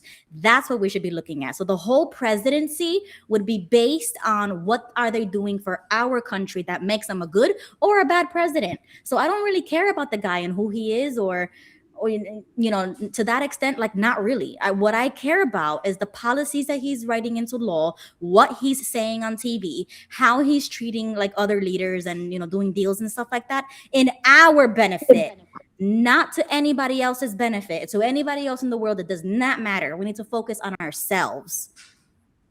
Now anybody else can follow up. All right. Anybody else want to chime in? I agree with Go ahead. agree with Ruby. Yeah, I agree with Ruby on that, just because, I mean, like, I don't know. I wasn't political when I lived in the US, and now that I live outside of the US, Trump has zero impact on us. So I just don't like have an opinion one way or another about him. Okay, that's fair. Like, yeah, I mean, he's the president, and he's obviously going to put America first. Good, I guess. Joseph, did you want to add something? All right. Trump, his main goal is prosperity for us here in America, and also for other countries with their systems, with their culture, to also be prosperous, have no wars, we get along, and we have good commerce, and the supply chain is completely open. That's why we have the war with Iran, or what you call Operation, Fury, is to have a good supply chain. It's not run by some idealistic, theocratic people who believe everybody else should be killed because of way of worshiping. So I think that it's a war that it's all about the supply chain. Okay, All right. Joseph. Yeah, Your I don't know what's sound, going on with your stuff. your Yeah, you sound like just glitching really went wild, bad. and it went super loud. So I don't know what happened there. Okay, Try to so hop I off and do. hop back on. Okay, go ahead, Jimmy. All right. So one thing I like on this is she said she was asking this because she does realize it's more than red versus blue. Now, If you've been watching us from freaking day one, yes, we have always said this is not a red versus blue thing that we are facing in our world today. It is definitely not. It's good versus evil. And that's for our spiritual versus darkness, light versus darkness. That's actually what I see going on. Dave, what do you think about that? I think it's just par for the course. I don't necessarily see it as good versus evil. I just see it as like America looking out for its interest and other countries looking out for their interests. I mean, you've got Thailand and Cambodia, they're still going at it. India and Pakistan are still fighting over the Jammu Kashmir line, right? I think war historically has always been about the 3 R's: religion, real estate, and resources. And at least the wars that I'm looking at now is more around, like Joseph was saying, like around resources, but also like real estate. There's not necessarily like a good or evil dynamic to it, in my opinion. Okay. All right. Good point. Gail just joined us, so welcome to the stage, Gail. You can unmute yourself if you want to add anything. Well, yeah, I do, but you're not going to like what I have to say. That's okay. We love it all. Go ahead, Gail. Hey, this is called the Unrelenting Political Corner, I don't care where we about all have an politics. opinion. I've done enough. We all respect each other. It might get heated. Thank you. Well, I hate politics. I don't like any of them. I have no respect for them. I don't believe a word, including Trump. I'm really disillusioned with Trump, and I'll tell you why. I care about country, not about politics bullshit. I care about the environment. Because if we don't care about the environment and the food we're eating, the water we're drinking, the air we're breathing, we're not going to be around much longer. When AI takes over, especially when they ramp up the AI, because all the different states, people are going to town halls fighting against the data centers, because they're going to affect humanity. They're going to affect our wildlife, the air, the water we drink, because they're going to need a lot of electricity. So everybody who has electricity bills, it's going to go sky high because someone's going to pay for all this electricity. My thing is, I'm mad about the chemtrails. Trump did say, I don't know if it was his first term, that he was going to stop it. He didn't stop it because he can't, because the people who run these chemtrails aren't listening to him, and they don't have to listen to him. And number 2, the food we're eating, the fake meat. There's human DNA now in McDonald's, in rat DNA, and that you can look that up yourself, because they did a fact check on that. So what you're feeding our children, all the GMO, gene engineered stuff that's in your food. I looked up all the labels on Ritz crackers, what I loved. Triscuits, they're all GM moderated food.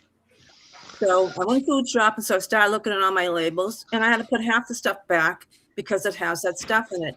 But then they did a thing with Oreo cookies that I could eat a whole bag of them. Well, the guy was a blowtorch, and he couldn't melt the cream inside of the Oreos.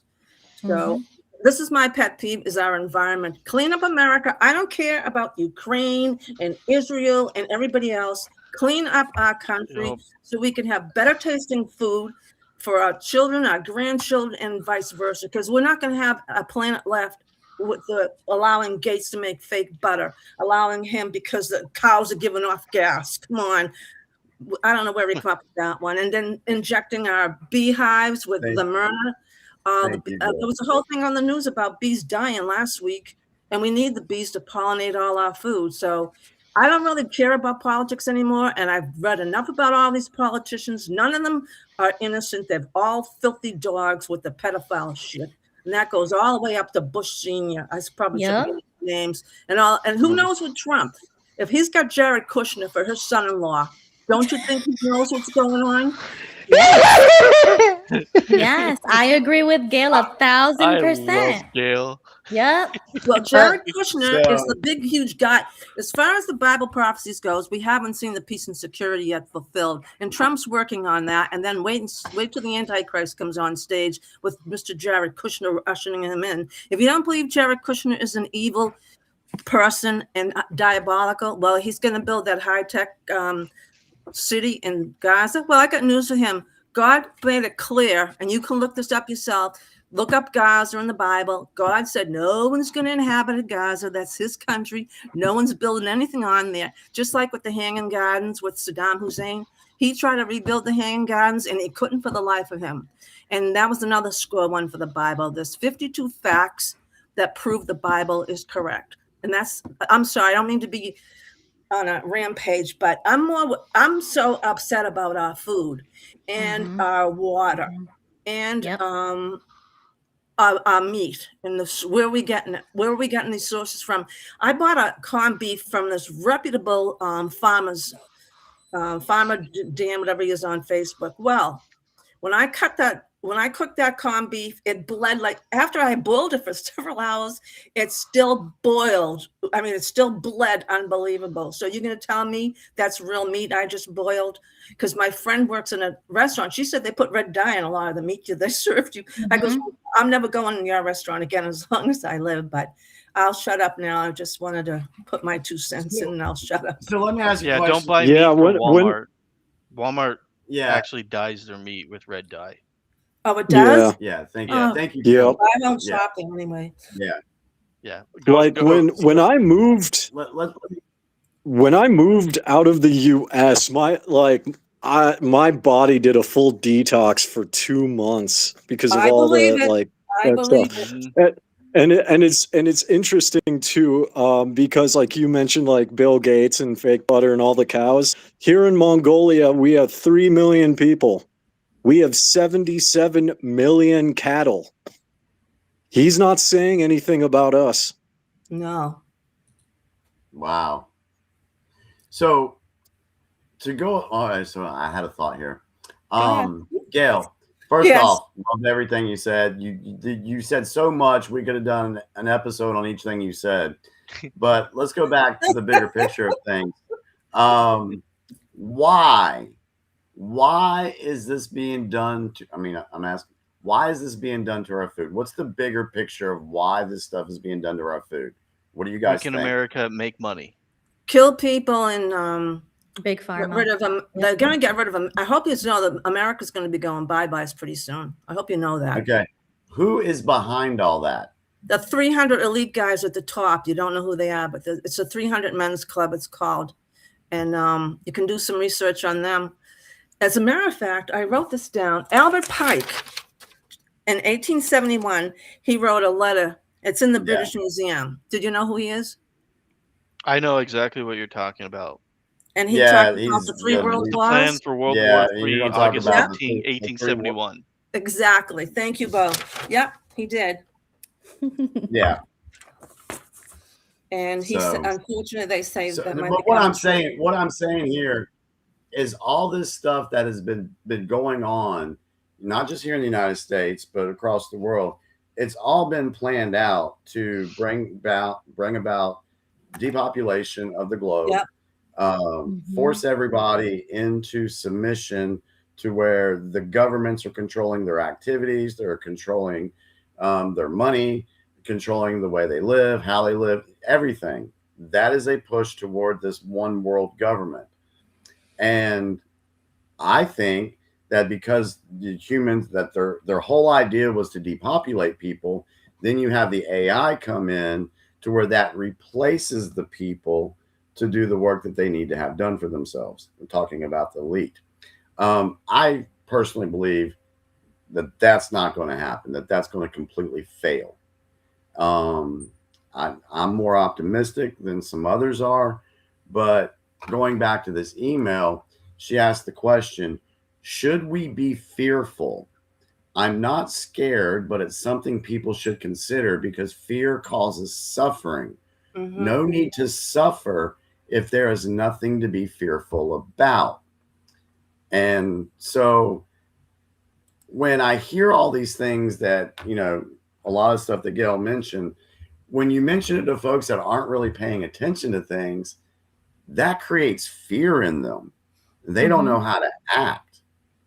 And that does create anxiety in these people. It doesn't give them a hope for the future. And there's so many people out there that have this whole feeling that, oh, well, there ain't nothing I can do. It's just going to happen the way it's going to happen. And the world's going to go to shit and we're all going to die. Yep. I can't ascribe to that. Neither can I. Fear is the mind killer. Yes, it is. Exactly. If you're living in fear or you have a fearful thought about a situation, then they got you. You're feeding into that energy level. They want you to be fearful. Yes, they do. Yeah, because you're easier to control when you're scared. But that doesn't mean that that's not true. So let's just be real for a second. So what do you everything mean? she said, so her line of questioning is absolutely true. Sometimes we can't control everything or anything. And yes, we will die and all of us will be gone one day. But we're alive right now. And what we do now matters, in my opinion. So even though those things may be true, we still have a voice, we still have a vote, we still have protests. Like there's things in place that you can still be active. You can take an active role somewhere to do something. That doesn't mean that we're totally helpless, which is why I do believe in Jesus Christ, in the worldview of Christianity, because that's the hope that God gave us, that we will have hope, but through Christ, and that there is no other hope, only through Him. Now, you can believe that or not believe that, but that's how some people. Well, let me ask you this: adopt hope. Yeah, go ahead. I agree with you 100%. Mm-hmm. Let me ask this question: Did Jesus found Christianity, or was Jesus trying to convey a message to look upon or look inside yourself for the kingdom of God? It's within you. The term Christian is something that came about much later after his death. Mm-hmm. Because Jesus never founded a religion. No, he warned you against religion. He said, where there are two, I am there. Exactly. And I think the message that Jesus was trying to teach everyone was to look inside yourself to become a better person. I wouldn't say ourselves. I would say through him, to follow in his footsteps, not through ourselves, not through our own doing, but through him. But so let me ask this: is there anywhere, like I'm saying, I'm being skeptical here, but is there anywhere in the New Testament or any teaching where Jesus said, "I want you all to worship me"? Yes. Yeah, actually, I know this one, and it's he's basically, I forget the verse, but he's basically saying no one can come to the Father through him. Through me, right. Yeah. So it implies it, basically. So Jesus came here not to destroy, but to fulfill. So that was his purpose. He already fulfilled it. It's up to us whether or not to believe in that. For if we believe, then we are saved. Yeah. Through his sacrifice. Yeah, exactly. But we have the free will to accept or reject it. So do Christians give more honor to Jesus than they do the Almighty God? They're one and the same. So Jesus, God, and the Holy Spirit were all there at the beginning. I'm going to say beginning of time. The belief system is those are all functioning as one entity. So Jesus is an avatar. So we play video games and you have avatars. Yeah. That's not really you, but it's an avatar of you. You're controlling it. Jesus was a perfect human being, but he was still a spiritual creature. He existed as God, Jesus, and the Holy Spirit, because God is the father figure, Jesus is the child, and the Holy Spirit is basically the energy that is connected to everything.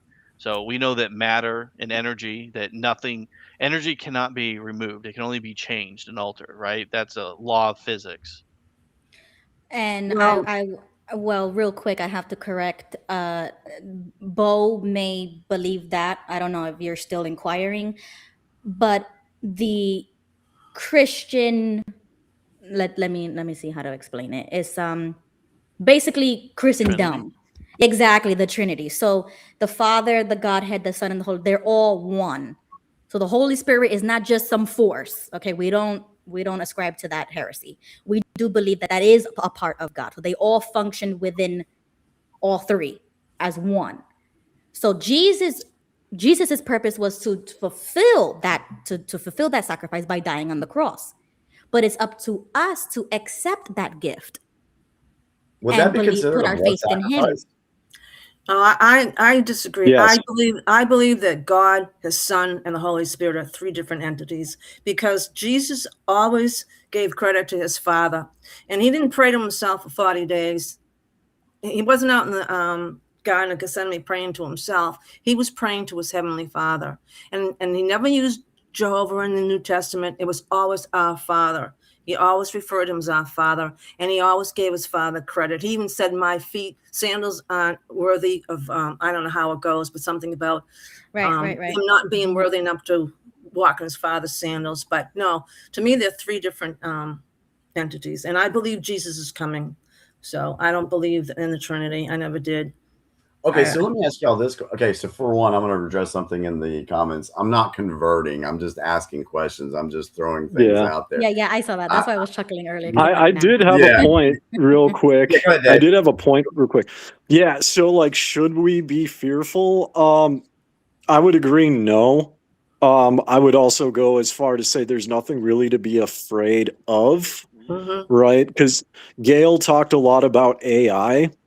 I live in a country where we are way more advanced in AI than America is. We are actually going to be getting the, you know how China has those palm print payment systems or on the buses, it just scans your face and deducts money. We are getting that in the next couple of years. Yeah, they said we have. Yeah, and I mean, like, they're starting to build factories. Dave, to add to that, Trump wants to beat China with the AI stuff. He keeps saying that. That's why he's building all these data centers across the country. Well, yeah, but I mean, he's got a long way to go, because America doesn't even have digital ID yet. I do. My F1 residency is I don't digital. want digital ID. No, Yeah, thank no. you. Totally Thank against you. that. No, thank you. The less they know where I am, the better. Well, yeah, and that's the thing. And it's like, I see people that are afraid of it, but I live it. And at least, you know, just, I don't think there's anything to be afraid of. And especially, trying to think of how to word this, because I don't want it to be interpreted wrong, but I would think that if you are a Christian, which I am most obviously not, but if you are a Christian, you should not be afraid. Because according to your own... Because in your own religion, you win in the end. So it's illogical to be afraid. Correct. If you win in the end. Here's one to throw out to everybody. Religion's going to be gone. That's a given. That's going to be gone. It's going to go by the wayside. So you're going to have two things about worship. Who are you going to worship? You're going to worship God, our Heavenly Father, or you're going to worship Satan? It's going to be nothing else. If you don't worship God, by default, you'll be worshiping Satan, because Jesus does say there's no religion, and it's all about worship. Who do you worship? You don't need to go to a church to believe in your Heavenly Father. You can do it in your own home, or you can read the Bible, pray to Him. That's what I do. I have a closer relationship with Him now than I ever did since I left the JWs. But it's gonna boil down to who you worship, because that's what it's coming to. You don't have to believe me. This is my opinion. You don't have to believe me, but it's a biblical fact. That's what's going to happen. Read the book of Revelation. It tells you that. Let me ask you this question. Why does every religion think that they're going to be the ones to survive the end of the world? Because I can answer that. Not all religions have that belief. Yeah, I was just about to say that. I'm like, who says that they say that? Like, all right. Yeah. Not all religions have the belief that the world is going to end. Okay. Oh, really? So Shintoism, Taoism, some sects of Hinduism, not all sects, but some. And then there's some other like smaller religions that aren't like major world religions. But yeah, the end of the world is not like universal. Okay, so to the knowledge that you have, Dave, on those other religions, what's their view aside from like Christians and Jehovah's Witnesses thinking everybody's going to go to hell or Armageddon's going to happen or Antichrist is coming? And what is their view on all that stuff? I mean, what's So if they don't have at least that view, speaking, what do they? yeah, at least speaking from the Hindu standpoint, it's all cyclical, right? Life, death, rebirth. It's cyclical. Now you can Okay. ascend that, but when it comes to like the physical existence in the physical world, like it's just going to basically at some point decay, and then there's going to be another one. It's ongoing. It's eternal in that regard. So you Okay, guys just believe so that you're gonna die and come back, die and come back? Yep. That's called samsara, the cycle of life, death, reincarnation, right? And then those who, you can ascend that to be one with God, to be one with universe, to simply just be, Can I right? ask a So I guess question? you could interpret that as like a heaven, but Okay, it's what not like about a when our sun location. goes out? What do they think is gonna happen when their sun dies out? I mean, the soul still survives because the soul is eternal. Okay. But did you say they believe the planet is internal, that it's never gonna go away? No, so it's like I'm trying to think of how to explain it. So like my view is that physical matter will always exist, right? Like I do believe in the Big Bang theory, but not in the way like some atheists do. Basically, there's a scientific hypothesis that the Big Bang was the result of a universe collapsing in on itself, just like our universe collapses in on itself through the law of entropy, right? So like things will still just exist. Like things, like you said earlier, energy doesn't like change in that regard. It's always there. It takes different forms, sure. But there's not like, from my personal view, there's not like an antichrist or the end of the world or even a Satan. Okay.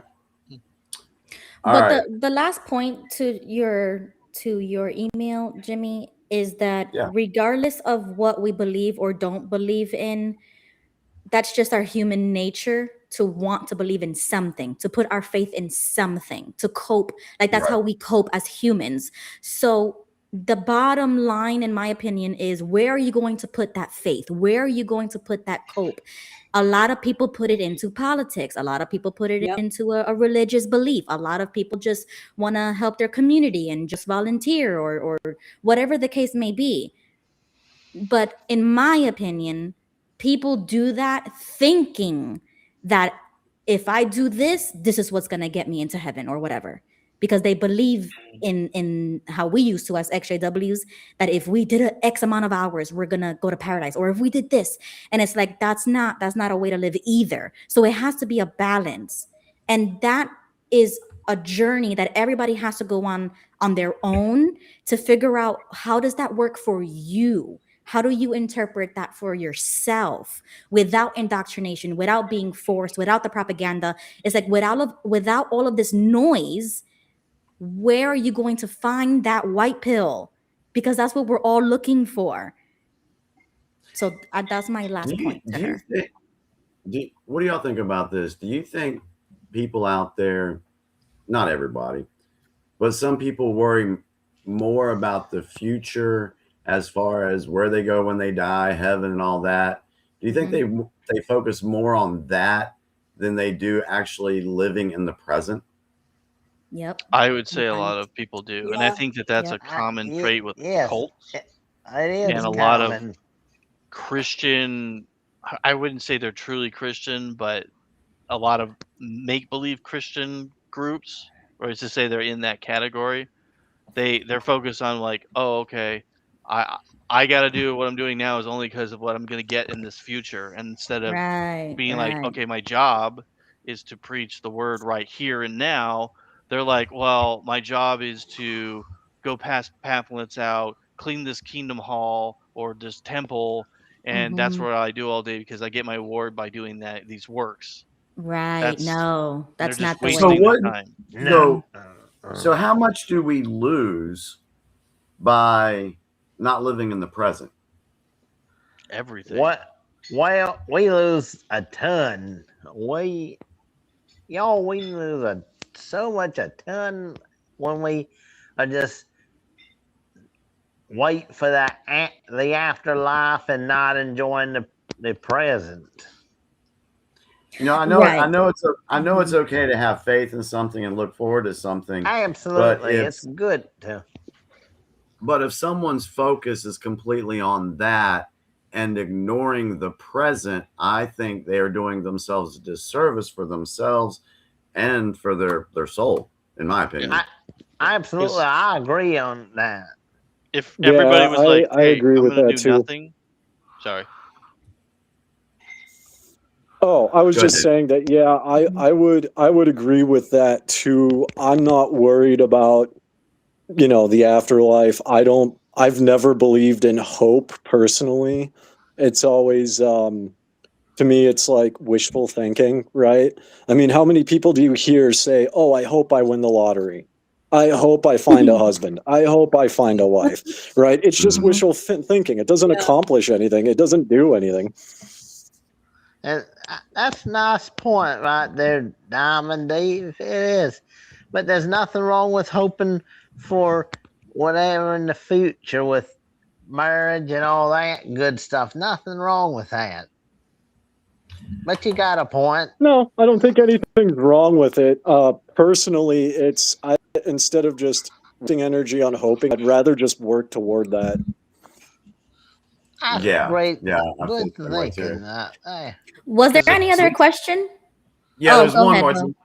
I was just going to say, if you take like the scenario and you put it to the absolute max, like let's just say everyone decided instantaneously that all I'm going to do is be a priest, and then all of a sudden we have no firefighters, we have no engineers, we have no doctors, we have nothing. Society would collapse.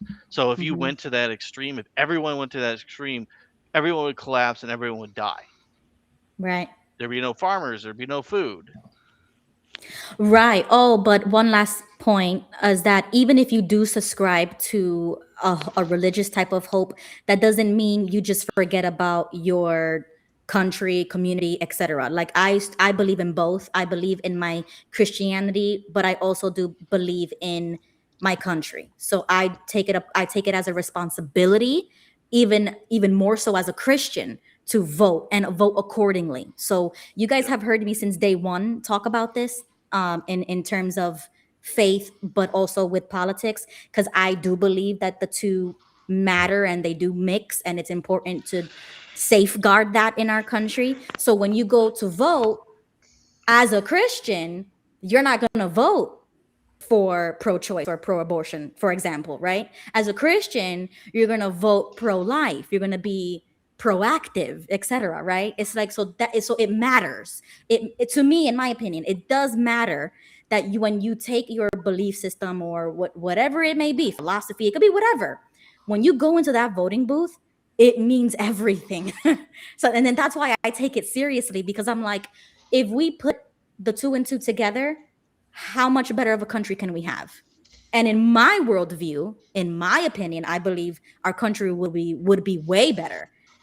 And it kind of already is. Like I said this a couple Tuesdays ago, that we already have the laws in place. So we don't have to make new laws. We don't have to really change anything. We just have to enforce it. we have to bring that back into our society, because we already started with a Christian nation. We already started with Christian laws, the constitutions and things like. We already spoke about this. So if you know us from season 1, 2, 3, you know this already. So we just have to go back to that. And I think we'll be pretty good. Like I'm good with that. I don't know about you guys, but I'm good. I feel way better knowing that. Go ahead, Jimmy. I mean, I'm fine with it. Doesn't affect me, so go for it. Thank you, Yeah. Dave. Thank you. All right. So the last point, because there's some in the second email that we've already covered from the first that kind of tie together. So the last one is a little bit weird. We'll do this last one, then we'll do final thoughts, and we'll close up. Ruby, go ahead and let folks know now. Are you going Mhm. to do an after show, or have people put in the chat where they're going to do an after show and a new? You're going to start a new stream for that. Yeah. So if anybody wants to continue the conversation, then I can do an after show. If there isn't anybody that's going to actually join the stage and continue it, then I'll just end it now. So let me know in the chat, guys, if you are interested in that, because I'll just do like another stream and then have you guys right back on.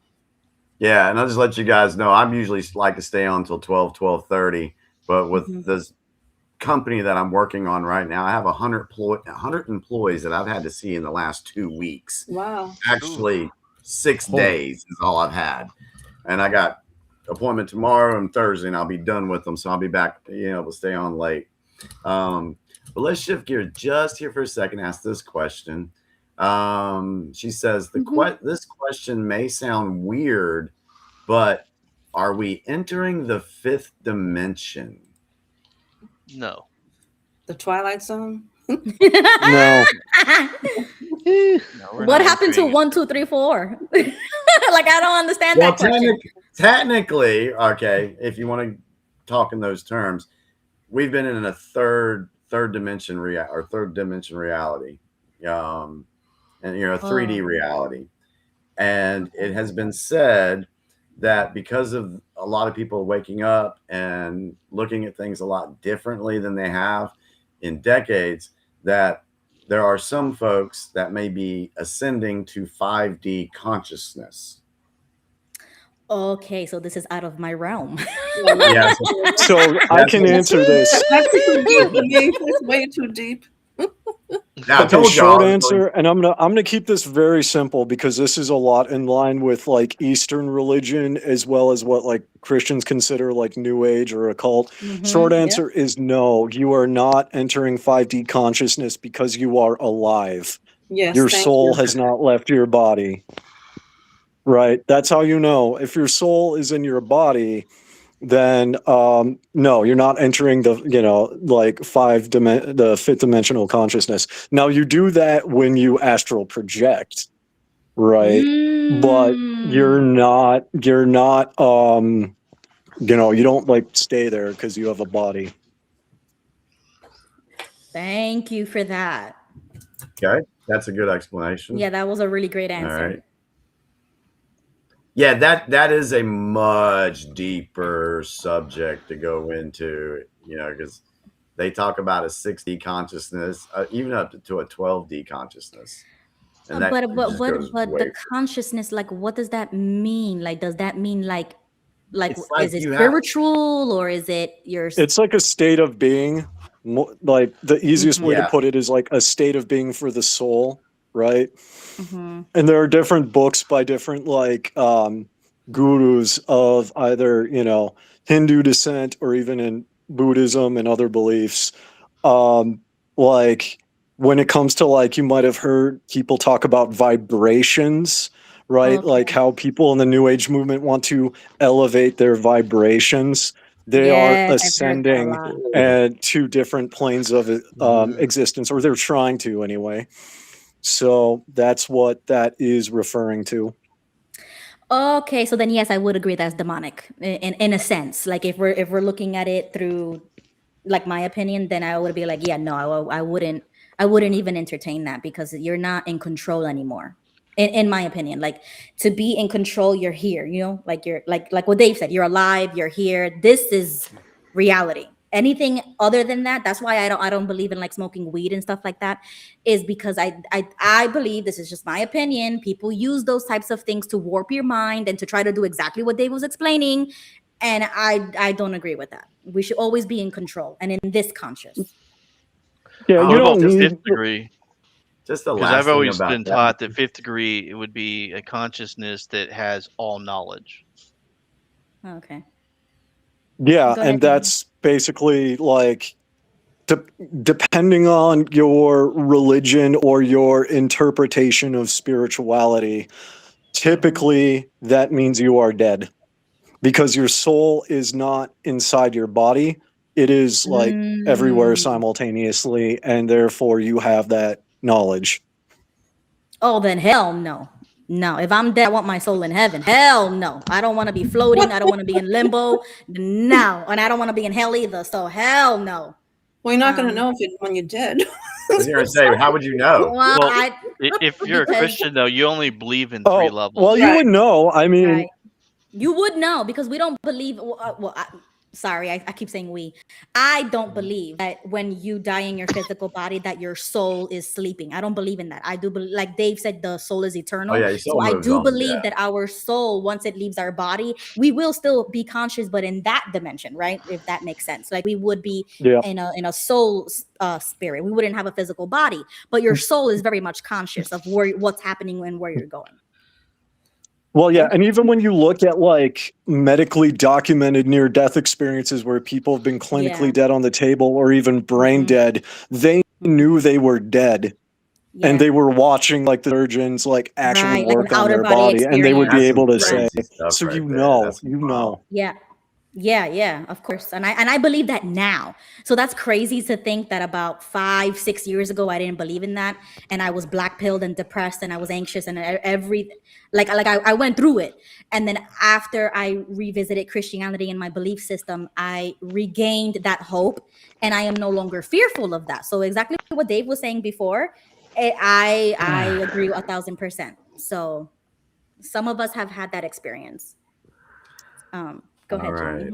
Well, I tell you what, I knew that those 2 emails were going to provide a whole episode's worth of discussion. Definitely. I knew that was going to happen. I really like Dave coming on here tonight. But, Definitely. What? It's been nice. But it was Thank you for coming. it was a different way of doing the show this evening by doing that. Because we didn't really know what topic we were actually going to go on to. So we just kind of flowed with it. Does anybody have any last words on what we talked about tonight? Dallas, Gigi, do one of you guys want to go? I was just going to say that I live in the moment. I don't worry about tomorrow because I have no idea what it's going to bring. And my life is full of surprises, and I never know what's in store for me the next day. So I live in the moment. I do want one thing to say. This is me. I am a humanitarian, and what I'm worried about in society as a whole is the amount of depressed people and the amount of people, like Ruby said, that have to get high because they can't function during the day. Now, I grew up, I was always in control. I never wanted to be out of control. I didn't do drugs. I drank, but I was never at a point where I passed out or, I was too drunk to know what I was doing because I never wanted anyone to take advantage of me.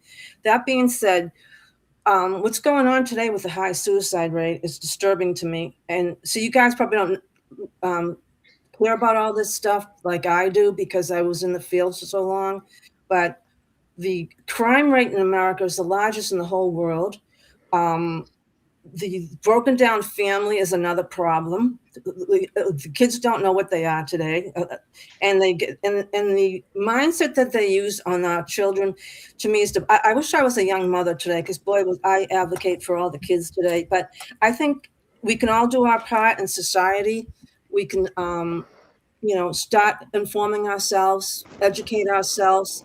What we put, we have the control what we put into our bodies. And we need to be smart about it and not be. I'm not afraid of what's down the pike. I like to keep up with current events, but I'm not afraid because a lot of it I know what's taken place. But I think we're all going to be a little fearful, but not so to the point that you don't want to leave your house, because that's what they would like you all to stay home, not go anywhere. But it's going to be interesting to watch what's going to happen, how the world's going to play out in the next few years. And I just want to thank everybody for being here. And this is a platform where everybody can educate each other, be informed, share ideas and viewpoints. It's a great place to be. Gail, how can someone find you on social media? Do you have any? I'm on Facebook. Okay, so Rebecca's asking in the chat, so you can find Gail on Facebook. Gail Murphy. Gail Murphy. Okay, thank you, Gail. Oh, you're welcome. Thank you. Yeah. Appreciate that, Gail. Yeah. Dallas, Any final thoughts? Well, I think that if they to put this country first, I think we need to dump Israel because I don't care. I don't give a damn about Israel or about Ukraine. Oh my Thank gosh, you, my Dallas. son hates Israel. Oh, I can't even mention Israel to my son. And because it's not nothing to do with the innocent citizens or just the everyday folks, but it's to do with that deep state. And the great point about the food, as David Dave had, he has detox, and I think having technology detox, being in the outdoors, or also one thing is that detox ourselves from the news media. Yeah. That's good. Yep. That's a good point. Stay away from the watching the news, and it detox you, and because that's what makes so many all riled up. Thank you. And when they Dallas. don't watch it, then they're not as much. Yeah, it's a propaganda machine to get you all emotional. So, Absolutely. I agree. Yeah. Yeah. Well, thank you for joining, Dallas. Who wants to go next? We got Dave or Bo or Let's go with Dave. Dave. Sure. You're Well, up. it's fun being on this show. Wasn't sure what to expect because Mhm. I didn't know what this channel was about. Well, you But do yeah, now. it's been great. Chat's been great. Yeah, someone in the chat said that you guys should do a show on like astral projection and your thoughts on it. That would be fun because that's something I do and my wife does. Is she's Mongolian and that's a very, very big thing here. Okay. Well, maybe what We we have could 2 do. shamans in the family. Hold We're on, gonna hold on. Let me go. say something. Here we go. What'd you say, Jimmy? Let me set the Dave. Okay, so I'm not educated enough in Right. astral projection to be able to do a show about it. Right. But I would be willing to listen to what you sound like you know quite a bit about it. Would you be able to like introduce us to like basically I what it is? I can talk about how my it's experiences. I could talk about my experiences and things like lucid dreaming, things like that. done? I'll tell you what, I tell you what, my dreams here lately are insane. They are so vivid. I mean, I can control things in my dreams. It is wild. My dreams are crazy. Yeah, that's lucid wild dreaming. right now. What's that That's mean, lucid Dave? dreaming. What's that Lucid mean? dreaming is when you're like aware that you're asleep and you can control the dream. Yes. Oh, I do that It all is the time, but I'm sober all the time, so I don't know Yeah. that. It doesn't matter if you're high or not, Ruby. I mean, Oh my word! We should have a whole Okay. episode about weed just for Ruby. Oh no, I'm just gonna Jimmy! say- Jimmy, Yeah, I we know, got right? one. Hey, I'm just gonna say this. All right. If it was bad for you, God wouldn't put it on the planet. That's not true. Okay, that's a whole episode in itself. But That's my final opinion. thoughts. That's my opinion. I So, take gummies and they give me graphic dreams. Bizarre, right. bizarre dreams. Very bizarre dreams. yeah, there's a whole episode we could do about this, but I had Yeah. we're crazy not- dreams from yeah, we don't. Walmart melatonin. Yeah. There I you mixed go. that with the THC gummies. Oh goodness. Crazy. All right, Bo, Thank what's you, your thoughts Dave. on this? evening? Bo, go ahead. My only thought, honestly, is that if you're like there's so many things we're talking about, but we were going off about people who have depression. Mhm. Yes. If you want to hurt yourself, you should go get help first off. And I would highly recommend that you pick up the Bible and read it and learn about it, and that will Mhm. probably help you with a lot of your problems. But you got to actually learn what it says, and don't pick out the black Bible from you know who. Get a Yes. real Bible. What? It's not the same. Right. And we know who you mentioned. We know it.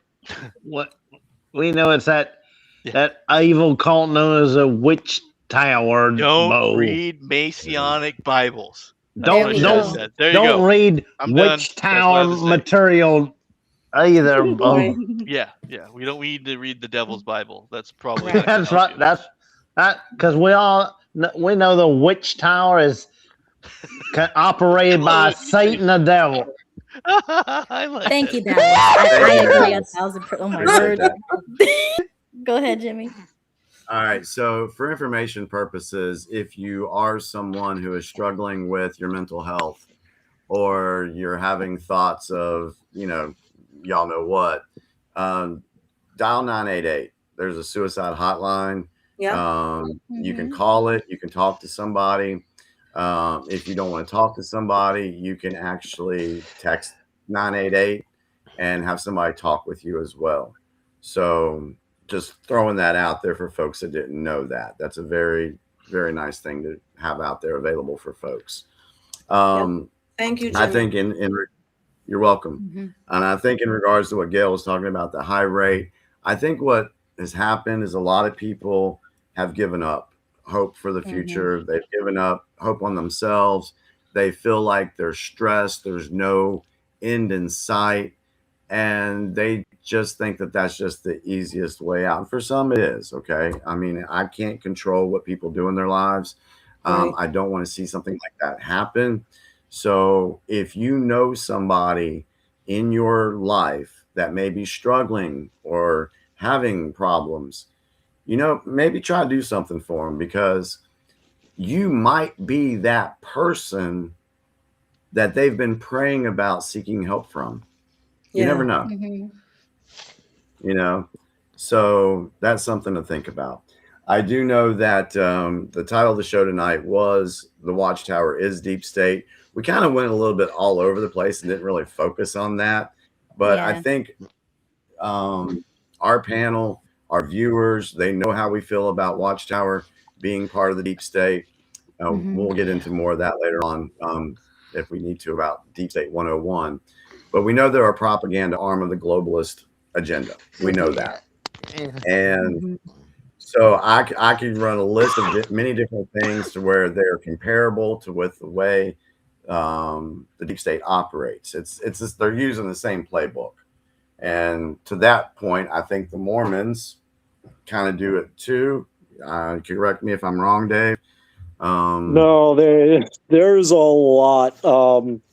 I was on with Vern and Linda, right? That's how I found Ruby, and like there was this whole thing of they were talking about what JWs do, and I'm like, holy shit, this is the exact same thing the Mormons do, just with different names. Yep. Literally. We could talk about it in the after show. Too. Yeah. That was nice what you said, Jimmy. Thank you. Jimmy, are you glitched? Is Jimmy glitched for you guys? He's glitched. Yeah. No. They took Jimmy out. I'm gonna kick him and wait for him to come back. Oh, this Jimmy gonna be? What about the song? Exactly, I need him. So come back, Jimmy. Jimmy, need ya. We need you. Uncle William, Uncle Jimmy, come back to us. Yeah. Okay. So while we wait for him to come back on, I was gonna give my last thoughts. We kind of did talk about the deep state with the JW stuff in part 2. So if anybody wants to go back, definitely watch part 2. We did talk about that towards the end, and it was pretty cool. What Bo was showing us, and about the community. So I do know that this email came from a viewer of Jimmy, and Jimmy has done a lot of stuff even outside of the UPC, so he's a great resource. Okay, there he goes. Hi, Jimmy. Yeah, I know, got your back. I was gonna wait for you anyway, don't worry. I was gonna wait for you. I heard y'all I heard y'all asking for me to come back. Yeah, because I need you. Okay, yeah, so last point. If anybody needs community, we do have a Discord server, so you are not alone. I mean, you don't necessarily have to be XJW, but If you do have a similar background or whatever, you need community, that's what we're here for. So the XJW Friends Discord server link is in my bio on my YouTube channel. So you have to click there to find it, and hopefully it still works. It should still work. If it doesn't, just leave a comment and I'll provide you with a link. And we are all there. I'm there. Dallas is there. And some other people in the chat are also there. You're never alone. That's one thing. So it doesn't matter what you believe or what you don't believe. It doesn't matter what political party you are in. We're here no matter what. It's unconditional, okay? Because we are so focused on this conditional association. But we don't do that here at the UPC. And we don't do that there in the Discord server either. So it doesn't really matter. All of us are welcomed. All views are welcomed. And all voices are welcomed. So that's what we promote here. And if you need that, definitely join us on the Discord server. It's not political. It's not religious. It's just pure community. And sometimes that's all we really need, to be honest. So that's my final thoughts. Jimmy, let me know when you're ready. Go ahead. All right. So I want to respond to a roundabout Aussie. Jimmy, can you recount his near-death experience when he comes back? Yeah, I heard you guys while I was gone. I heard you calling me back. Oh my gosh, I thought that was a real comment. I came back. Yeah, she's joking. Yeah. Like I was like, what? No, I didn't have no real death near experience. All right, so we appreciate everybody being on tonight. Thank you in the live chat, guys. I think I looked over and I think I saw 51. Wow. Folks on the live chat, which that's nice. That's huge for us. How do you guys do the after party thing? Well, I'm just gonna I'm gonna just end this one and I'm gonna just restart. Okay. Oh, yes, okay. on our channel. Yeah, and then y'all we have can fun talk with about that. I would love to stay on there, but so tonight's closing song. After thanking everybody for being here, Dave, it was an absolute pleasure having you on this evening. Yeah, we enjoyed having you. Please join us again. Yeah, I'll be on the after show for a little bit. Okay. All right. Well, I'm going to go smoke something and then I'm going to bed. Okay. Good night, Jimmy. Good night. But pleasant dreams, sweet dreams. So hopefully we get to chat again next week, guys. We're going to get back on the news and current events. We'll pick something. So tonight's closing song is called Jesus Disapproves. Again, I'm going to warn you, if you get offended by language, do not watch this video. Oh boy. All right? If you get offended in general, do not watch this show. You could hop off, get out of here, because you already know we talk like this and we do stuff like this. And I already have a strike, so you guys know this. Go ahead, Jimmy. So the idea about this song is, what would it be like if Jesus came back and saw the Watchtower and was seeing the governing body and seeing everything that they were doing? Okay. Right. So that's the theory. That's what the song behind the song was. Shit. That's what it's about. All right. So thank you all for being here. I love you guys. I'll see y'all next week. So let me get this. Share your screen. I'll be back in a couple minutes. See ya. Okay. Bye. Right. So here we go. Here is tonight's outro. I love you guys very much. Thank y'all so much. I'll see y'all next week. Sweet.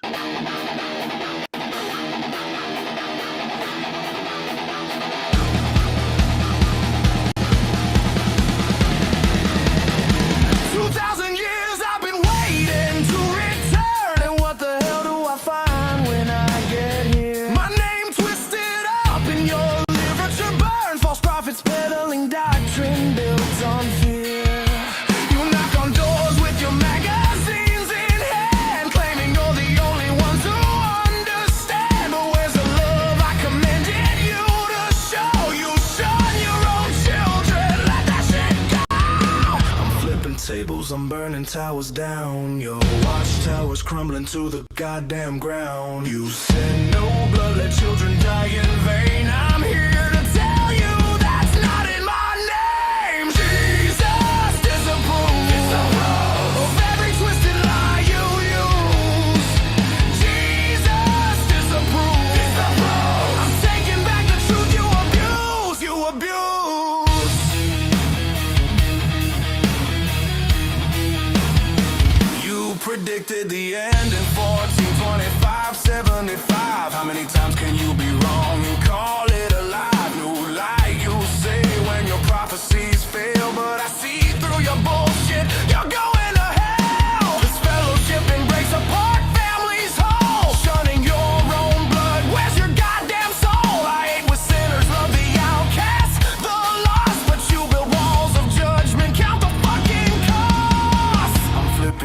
tables, I'm burning towers down. Your watchtower's crumbling to the goddamn ground. You covered up abuse to protect your name. I'm here to tell you, you should die of shame. Jesus disapproves of every twisted lie you use.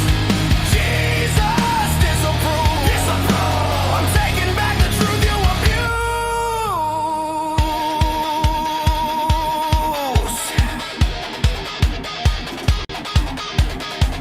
You remember when I walked into that temple? Saw the money changers defiling my father's house. I flipped every fucking table, drove them out with righteous rage. Well, guess what? I'm back, and your watchtower is just another den of thieves.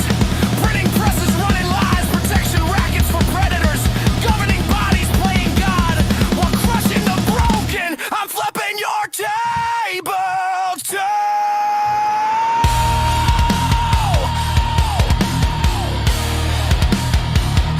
I'm flipping your table too.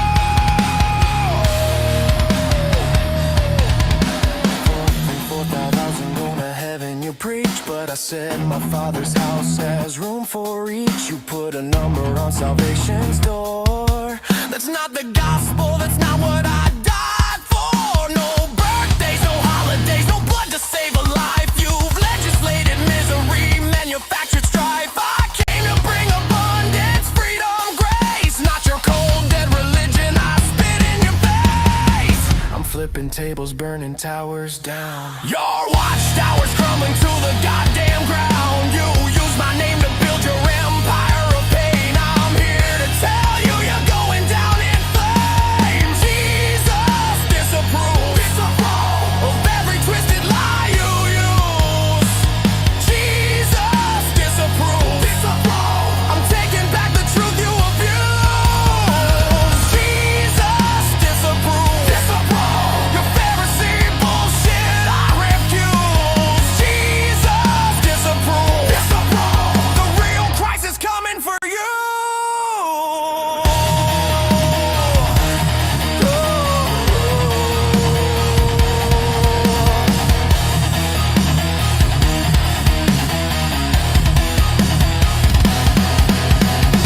Love one another, that's what I said. Now shun and judge and leave them for dead. You'll answer for every heart you broke, every lie you sold, every chain